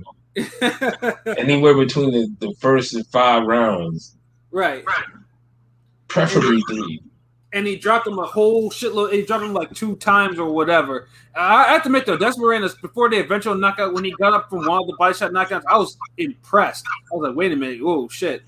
Goddamn, like this Filipino's kind of tough. He actually got up from that shit, and then Monster pretty much hit him in the same place again. He went down for good. No, that first one looked like he was over after the first one. That boy was in pain. Yeah, he was done. And then Doc just mentioned, looking at his comments. Doc says, "I feel like Top Rank didn't bring him to the U.S. fast enough." Well, first, you had the pandemic, and then also the fact that Monster was recovering from the Donaire fight. Because he did get a cracked orbital and broken. Top Rank just gotta make use of him now. Like now, you gotta give him, stop, give him them big fights. Give him unification. Keep building on this because this is, for a lower weight class fighter, this is the optics are there. So it's funny because this was a step back from the Maloney fight. Yeah, I mean, he needed to have these performances because Top Rank is doing a terrible job of promoting him and his fights. So, but then they did that little all access special that they also did from was actually pretty damn good for them. I wasn't even expecting that. They actually did one of those behind the scene episodes. I don't know if you guys watched it or not. I didn't watch that. I had it. Yeah, they didn't promote it enough. I started it, but I'm YouTubing at work. It's tough, so I started it, but shit. Yeah, I seen they made one for Lomachenko, so I'll try to watch it, but I don't want to see a grown man whine about losing a fight that he lost. I saw that shit. Yeah, lucky punch. Literally, I didn't finish it, but I watched the first 5 minutes, and it was all about the Loma loss. And I was like, okay, I'm Lomachenko, Lopez wins, and then it's just like you'll say, okay, they're just trying to push that narrative. Yeah, I ain't trying to see. Just like I don't need to see a Wilder documentary about how he lost to Fury and all the excuses. I don't think I need to see a Lomachenko behind the scenes and how he think about the Lopez fight. Like it's over and done. Like, I've heard some very negative things about that. So I mean, because I didn't get a chance to watch it yet. And I was probably gonna watch it after this. But I'm just like, do I really want to watch 30 minutes of Lomachenko making excuses? No, not really. No. and maybe barely 5 minutes of Nakatani, if that. Yeah, we just want to get this fucking Nakatani fight over with. So, but I'm excited for that fight. I know. It's gonna be a good fight. You know what I'm saying? It is, but I feel like Tank Barrios is the real fight of the weekend. That's dope. Yeah, that's a dope set of cards next week for sure. Yeah, but I think Rosario is the damn the one we got the question mark like that we expect some crazy shit to happen in. Right. Yeah. Well, I mean, it's a shame because that is going to be a good fight, between Loma and Nakatani. But unfortunately, the pay-per-view card is gonna, I feel bad for Nakatani because this is his fight. But yeah, you gotta knock it the fuck off my TV. They should not put it on the same date as a fucking pay-per-view. Like this would have been a great Friday card. Yeah, that would have been dope. Yeah, and that's why I think J-Rock is injured off that card. He's not on it no more. You're also some shit. Yeah, unfortunately, yeah, J-Rock's not on that card anymore, so that's quite unfortunate. You know, I mean, but it's not like he had a crazy fight on that we was expecting. I forgot he was going to be on the card until I realized he's not on the card anymore. I was like, oh, I forgot. yes. So it's not like anything of value was lost, and no disrespect to J-Rock. But Yeah, I mean, he wasn't fighting a high level opponent like that. So I mean, yeah. So And I'm just with there's so much boxing now, and there's not enough meaningful fights. I be like kind of just over with dudes fighting once or twice a year, and they're fighting these type of underwhelming fights. I know he's coming off a loss and surgery, but we just got to be honest here, man. Sometimes we just don't give a fuck about those type of fights. Yeah, you know what I mean. Just give him, when he comes back, give him versus Tony Harrison, let him in a Fox card, and call it good. Yeah, I don't see what's wrong with a Tony Harrison J-Rock card a fight. And don't I put it even on give you Showtime. fucking Peralta versus J-Rock. Yeah, that'd be dope too. But I'm saying this: whatever J-Rock Harrison mix of a fight, just put it on regular Fox, not Showtime. Yes, honestly, that'd be a good main event. Like we keep giving these niggas game. Like, too much. speaking of which, when the hell is Fox going to ever do their rollout? Like, their next rollout for the fucking thing. The pay-per-view they got no fights. Everybody's still out of shape. Yeah. all we got is Spence and Pac-Man. That's about it when it comes to the Fox. Yeah, they should have been had that. That's pay-per-view, bro. That was the whole budget right there, though. That's it. Yeah. We got was it Michael Rivera's fighting or some shit that I saw recently? Yeah, well, he's not fighting on Fox though. He's fighting on Showtime. And the rest of the budget went to the Wilder Fury undercard. Right. It might be worth it. Undercard, It might be worth it. right? Yeah, so it's pretty much like they need to get some shit together. Yeah. But at least now it's just good that at least Monster is finally starting to get his props, and rather than niggas just shitting on him because they don't know his opponents or they don't know the divisions he's fought. Yeah, like I hate that, because one thing like that, and I'm gonna say this, I don't really care. One thing I always hate is when like they use like it's this one person that's like, why are you mentioning? Because like I know we want to talk about how we feel like certain people feel certain fighters are underlooked for whatever reason. You all know what it is, but then they'll say, well, then you got guys like Inoue that are marketed, but how come this? But like whoa, like. I can understand your plight, but fucking Inoue is legit. So why are you using him as an example? Because Inoue deserves all the props that he's getting. Sounds like a non-boxing Because first of all, it comes back to what we say all the time. Like, we want to hype up the American fighter. They got a built-in media press. People fuck with them just off the strength of them being black sometimes or whatever. Mm-hmm. So if they don't go and put on these, performances like they're supposed to, if they're not looking like Terrence Crawford does when he's beating up these damn, competition each fight, and we're not getting that from these guys, don't get mad when somebody who don't speak English comes and does your dirty work for you and looks way better. Yep, exactly. Because what happens is, they're gonna get more shine because they did something cooler. They got to stop it. They put on a good fight. They beat up somebody that they weren't supposed to. Like, the point of boxing is mainly entertainment. So if you're not entertaining niggas, then you ain't gonna get. Especially y'all say is prize fighting. Okay, when y'all get the prize, are y'all gonna give us the fight worth it? Like, facts. Yep. Like, you can't have it both ways. Like, don't can't get have mad. your cake and eat it too. Yeah, exactly. Like, don't get mad because somebody, is stealing your shine when you have the same opportunity. Absolutely. And that's the thing. Like, I get on Crawford, but I only get on him for competition. I don't get on the performances. I mean, okay, the career mode glitch with Mean Machine, but other than that, I don't get on the performances because we know he's fighting mid guys, B-level, C-level guys, but he beats the fuck out of them. Absolutely. And I'll never shit on somebody for beating the fuck out of somebody they supposed to. So if you're getting that Crawford treatment and all that hype, then you better give me fucking Crawford results, goddamn. Yep, and Doc's saying it's the plight of Floyd Mayweather. Give me fucking Pretty Boy Floyd results. Don't give me Money May results. Facts. Don't give me 10-2 against a jobber when you're fucking 23 years old or 24 years old, 28 years old in your prime. Don't average 33 punches around when you're fucking down 26 years old. Mm-hmm. Exactly. Absolutely.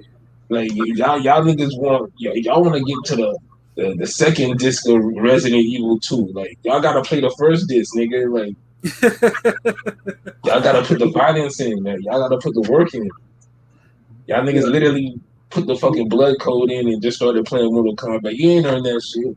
Yeah, exactly. And Doc just mentioned too many black fighters are so worried about how they look in the ring and not worried about how they get rid of the lower tier fighter. It's Facts. Yeah, that's Facts. Straight up. I mean, give me Floyd Corrales. Give me Floyd Corrales, Floyd Gotti. Give me some of that shit. Don't just think your money made when you ain't been Pretty Boy. Good. And don't complain when people are telling you Monster is bodying top 10, top 5 opponents in this division, and why is he getting all this attention? Because that's what he's doing, something that's not really that other fighters are not really doing. So yeah, don't worry about what Monster's doing. Do what Monster's doing to rank fighters in your division. You know what I'm saying? It's like y'all want the same accolades, but y'all getting the same opportunity. Like body these motherfuckers. Like it ain't fucking rocket science. Like Shakur Stevenson. It's not like he has some type of outstanding defense. He's just quicker and has faster reflexes. Yeah. So use that on the offensive side. Put the punches together and beat the shit out of somebody. Don't use that to be super negative or to neutralize a guy and just keep jumping around the ring like fucking Nightcrawler, nigga. Like you either fucking Nightcrawler and teleport and be all some scary defensive shit, or you teleport like Scorpion and you throw the punch. Which one look better? Fact. Yep. Straight up. Shout out to Terrence Thompson speaking some real on the comments. So. Yep. Absolutely. Yeah, niggas want to look all pretty and shit. Like the knockout will always look prettier than whatever bullshit you doing for 12 rounds. Let me just tell you that right now. Absolutely. I'll take fucking Shannon Briggs getting outboxed by Lahovich for fucking 12 rounds and getting the fucking epic knockout at the end over some motherfucking sweet science and a nigga for 12 rounds and just playing patty cake. Like, honestly, like, the knockout will redeem everything. Like, I don't give a fuck. He didn't look good. Did he knock him out? Yeah, he did. Okay, man, what the fuck? Next fight. But y'all niggas is prolonging y'all gut check. Me and Pat had this conversation the other day. Like, dudes don't want to get a little offensive against the lower level punchers that they fight, so they never have to weather the storm against the punchers from a lower class. So they'll get their gut check moment in the big fight of their life. And if you don't want to have a gut check moment against niggas who are elite, because you might not survive that gut check moment. What's better? Shakur Stevenson have a gut check moment against a police officer from Africa who has a high KO rate, or having a gut check moment against fucking Oscar Valdez, who stops motherfuckers late. Exactly. Right. Exactly. Like, that's all I'm saying. Like, y'all niggas put these performances together, man. Stop hating on Monster. If you don't know the fucking divisions they campaign at, fucking start paying attention more. Yeah, exactly. Go to YouTube. YouTube has pretty much all his fights. Wikipedia, BoxRec. You can go through his records. Like, I mean, everything out there to actually learn what Monster's all about. You know what I'm saying? Like, how many times, like, motherfuckers been speaking Monster for years? How fucking long we gotta tell y'all? Just watch the motherfucking fights. Absolutely. Monster Squad. They need to remake that movie, my nigga. Y'all remaking all this other bullshit. Yeah, we need more box movies. Period. There's more boxers than Muhammad Ali and damn Mike Tyson. Absolutely, yeah, absolutely. We love dearly, but yeah. You can make a great fucking boxing movie off of any 10. You can name 10 boxers right now. Current active could make a good boxing movie. Yeah, I mean, Showtime made Four Kings. We can do some more documentaries with with lesser named fighters. Four Kings is a good start in that direction. Yeah. But I want to get into our last and final card, and this one won't be too long, but because it was so notable for the weekend that ESPN also had mentioned it too. Of course, we're talking about the Chavez card, where Chavez Sr. and Hector Camacho Jr. were in the main event fighting a 4-round exhibition. And then in the co-mains, you had Chavez's son, where we saw Omar Chavez and Ramon Alvarez, the brother of Canelo, on there. And basically, Canelo's brother is not the most. It's not the best fighter in the world. Like he's trash. He's pretty trash. And pretty much he made Omar Chavez like he bloodied him. Like he pretty much bloodied him to an 8-round decision. And I'm like, God damn. Like, yo, did you even train for this shit, Omar? Like, geez. But the worst. But they fought 3 times already, and they're like 2-1. So, yeah, it is what it is. But the worst one was seeing Julio Cesar Chavez Jr. in the ring with none other than, MMA legend Anderson Spider Silva. And, and then you're watching this fight, and then you realize that, that Silva took this shit seriously, and Chavez blew weight by several pounds and had to pay Silva some money. And he gets in the ring and is getting his ass handed to him by Anderson Silva in the boxing ring, people. Yeah. A 46-year-old Anderson Silva is putting hands on a 34, 35-year-old Chavez Jr., who's a former middleweight champion, although, under dubious circumstances, by the way. Who's been around elite boxing all his life, first of all. Exactly. And he's been around. Seen and forgotten more boxing than most people in their lives, and like this is the fucking results you get. Like, yeah, like that shake my head. Yeah, and imagine just watching Anderson Silva. I mean, using a jab, using movement, jabbing him up, and actually opening up a cut, bloodying up Chavez Jr. Like in the fight, and then taunting him too to actually throw something. Man. So Silva basically kind of hold him out. Like if you watch the fight, you wouldn't have. If you'd watch the fight not knowing, you wouldn't have expected a dude that had over 57 fights to not be a professional boxer, as opposed to the way Silva looked. You know what I'm saying? Like you would have guessed it. The fuck, like that's just man, shit. Yeah, I was telling Elby this. I was like, yo, like Silva is whooping on Junior. Like I was telling him this in the chat. Like. It was like there was times where he would outbox him. Then there's times where he would like put a little extra funk on them punches. I'm like, damn, like he's sending a message to damn Chavez Jr. Like Chavez Jr. I thought he won like maybe 2 rounds, 3 at the most. But like you could tell, like the rounds he won, it's because Silva kind of just laid back a little bit more on the offense on those rounds. But like you could tell, he controlled the whole fight. Like it was never too basic boxing. He controlled that fight. Chavez never took control. Like you never felt like he was going to make a serious surge. Although there was times like he did land on Silva. Like it's not like he didn't land a punch. It's just that you expect so much more from somebody who's a former champ. And a fucking boxer all his life. Been around boxing all his life. Like. Yeah, I feel like you could have got any type of amateur kid off the street, and that'd probably give Silva a better fight. Exactly. Yeah, absolutely, and the fight, and then the judges agreed. They gave Silva the decision. Silva won 77-75 on 2 of the cards, and Junior won 77-75 on the other. So, but yeah, like it wasn't like they tried. It wasn't like like I say. I was just impressed because, like I said, Silva, actually boxed. He showed competent boxing skills, and it was his 3rd pro boxing fight.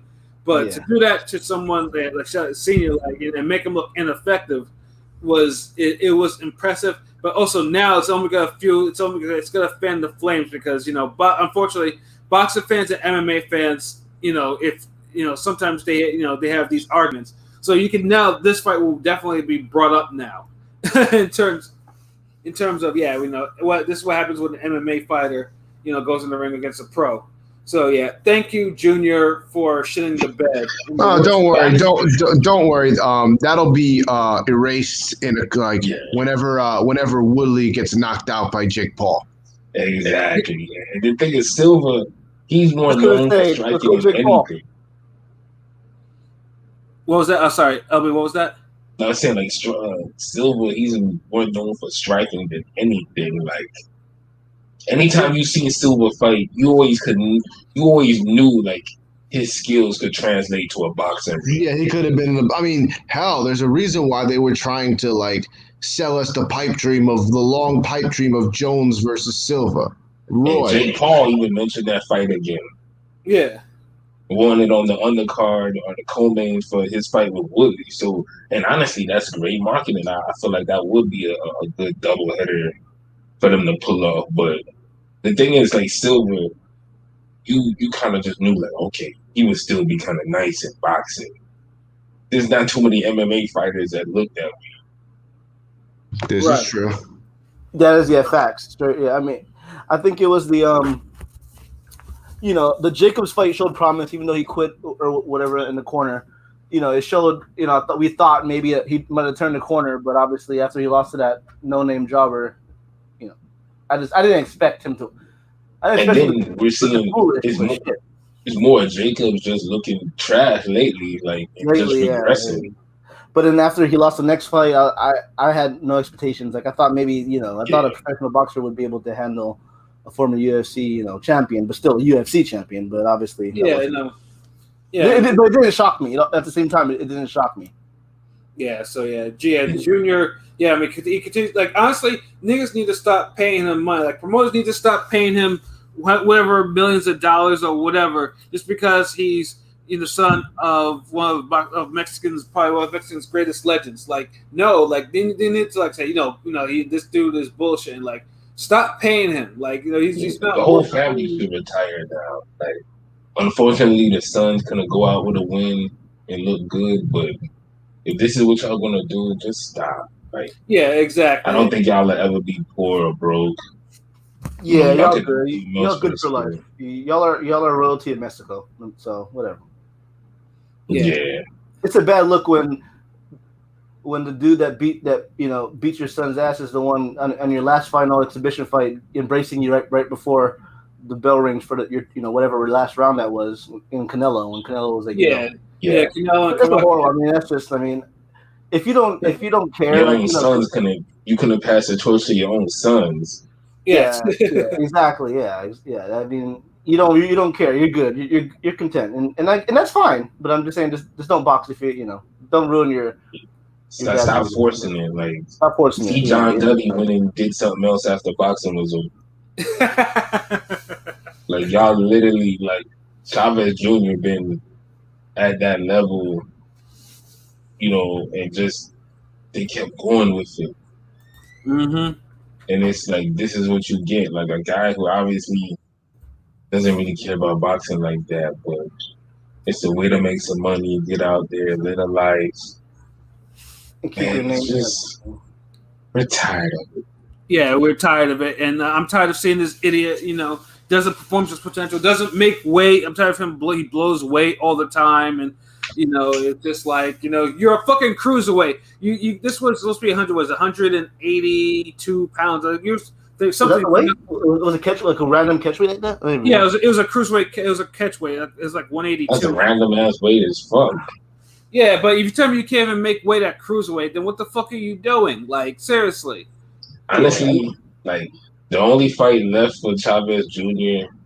is to get knocked out by Jake Paul. He can make money off. He can make money off that though. Yeah, he would. That's why I said this is the only fight left. Like if he doesn't seriously entertain that fight in the next couple of years, then just stay retired. Like That's the only fight I'll come out and I'll be like, all right, let's watch this happen. Fuck.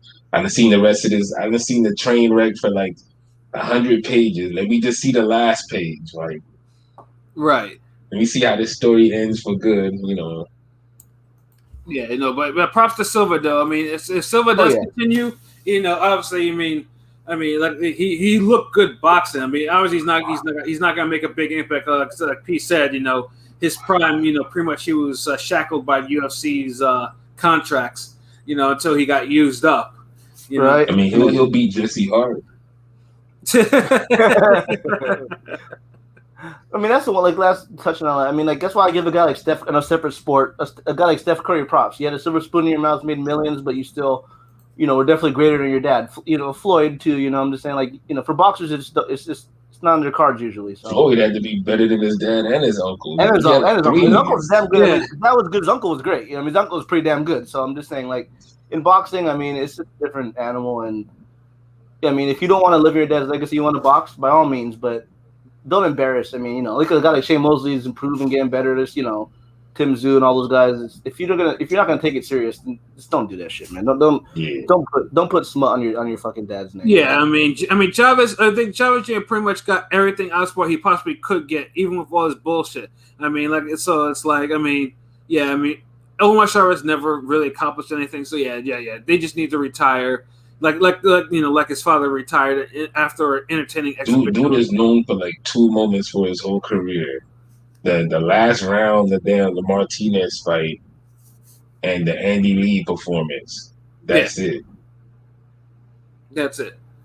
And that's literally it.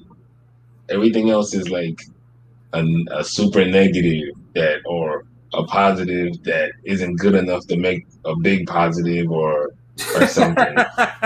Big positive. Like, well, he beat Zabika. Like, yeah, he went life and death. Yeah. He beat Cintron. Yeah, he didn't look good. He did this. He fought Canelo and didn't throw a punch. Like, yeah. He fought Golovkin, got beat. It's always something like you can't say that. Oh, he fought at light heavyweight. He fought for him and knocked the fuck out. Yeah. He beat Vera. Gift decision the first time.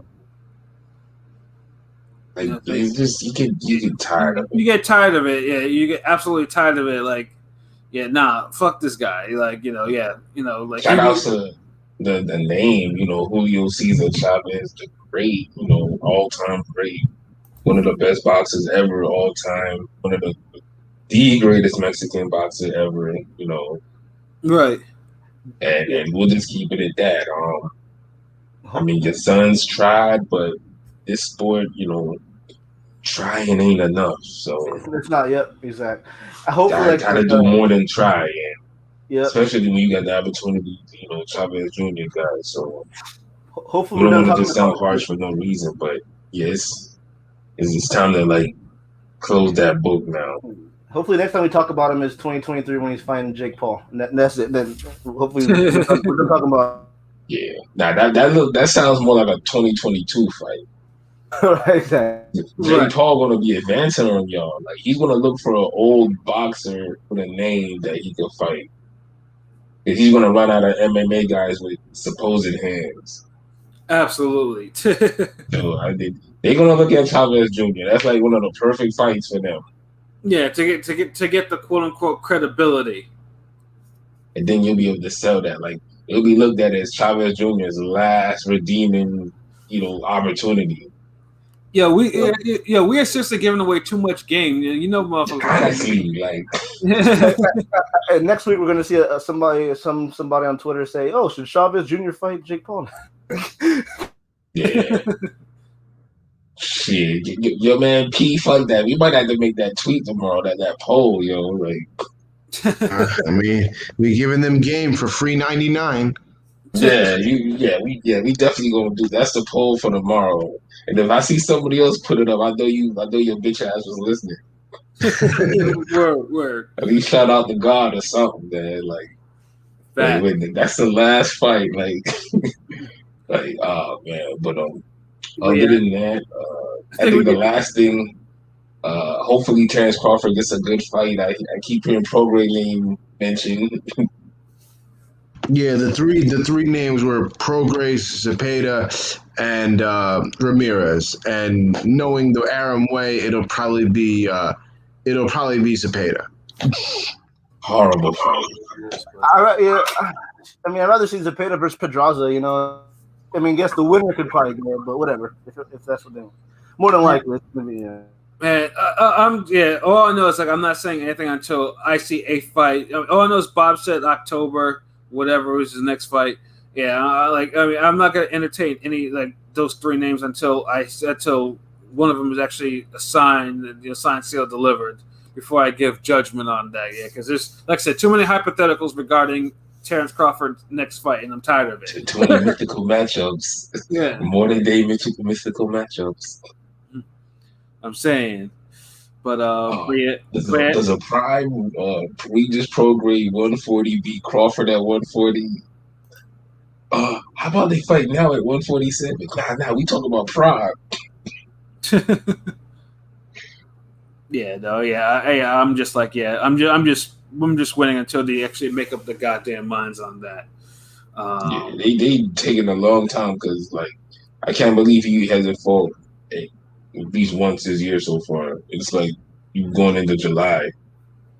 I'm saying like, it's too fucking long, But I think that's probably a good place to stop tonight. We went through a whole lot of different fights. It was a loaded weekend, man. But so let's get into our final thoughts. LB, your final thoughts? Man, just Ring Gang forever on radio. RingGangRadio.com forever. Gang, shout outs to Crew, RT Deezy, Planarchy Sample Genius, Rome Top 5, PJ Fight Architect, and man, Prolific Genius 1, Ring Gang TV.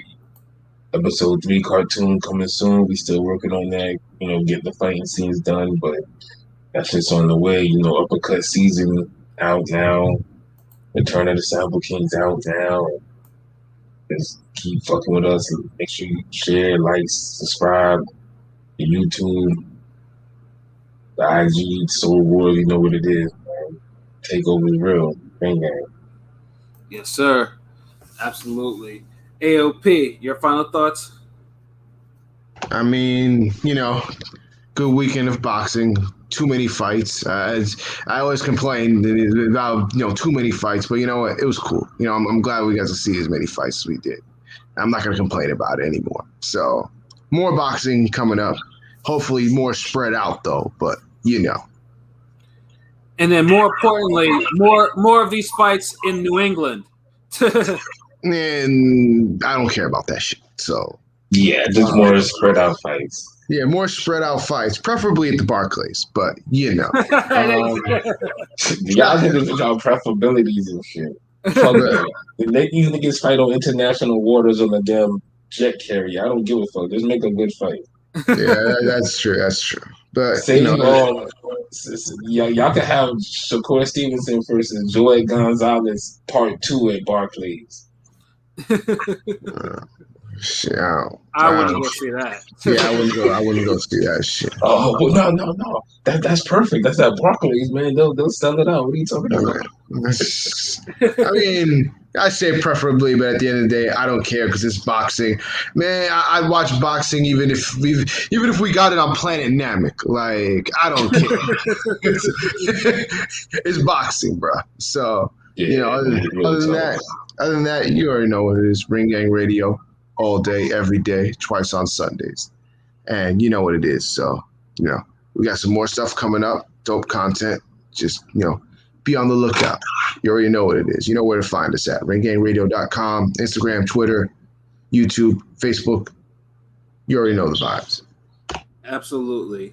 AO Pilot, and your final thoughts? Oh, you know what it is. Echoing the same sentiments as LB and King P. Ring Gang Radio all day, every day. Twice every day during the week. RingGangRadio.com, Facebook, Instagram, Twitter. Sub to our YouTube. Anywhere you listen to podcasts, whether it be Spotify, Apple, Anchor, what may have you, please subscribe, listen, because it's that real with humor, great boxing knowledge, and just some real nigga shit. So you know what it is. Ring Game Radio. Absolutely, that's what it is, man. My final thoughts are, like I say, definitely keep boxing going, and I did like the last minute change for the Chris Colbert card, which we'll probably be previewing probably Sunday or whatever with the new opponent with Gamboa being out, and now it's King Tug in there for the replacement, which is makes that card definitely a lot more palatable to watch, especially the main event. So now it's no longer a dud. It's no longer thumbs down. It's at least between thumbs up and a mid. King P would like to petition to change his thumbs in the middle to thumbs up from the previous Showtime podcast where we did the rollout. So yeah, I'm petitioning to change my vote. So we'll allow it. I feel like that should be allowed because I agree with that. Yeah. I concur. So it's definitely a better fight now. It's definitely a better fight. So that Montiel Charlo was like the worst, literally the worst fight that went through there. Yeah, we got the worst of the worst out the way, so it's doing greener pastures from here. Yep. And then we got that Rigondeaux fight. I saw like the next 2 months, it's gonna be loaded. We got the Fury Wilder fuckery gonna happen, and we got Spence Pacquiao, and obviously the two great lightweight fights matchups with some dope ass with Luby and Rosario. So shit's lit, man. If you don't, absolutely, yeah, definitely cannot wait. And then, like everyone said, subscribe to everything, man. We're on Podomatic, Anchor, Google Podcasts, Apple Podcasts, man. We're on everything, but especially, subscribe to our YouTube, man. Subscribe to our YouTube and then tell your friends about us, so they can subscribe, and then we can all be friends. And if you really like the content, you feel a little generous, you can definitely hit our PayPal, which you can find those links on our website, ringgangradio.com, and also, I believe, as well as our YouTube videos, our YouTube channel. So, so for myself, Pat Scorpio, the New England representative, for LB Lauderdale, I fucked up your outro. Shuttlesworth, the God, the Go artist, my bad, bro. For King, King P, Bodega P, and for Conscious Pilot, this has been another wonderful episode of Real Talk, where, as always, if shit's real, we talk about it. So, until next time, peace. Peace. Peace.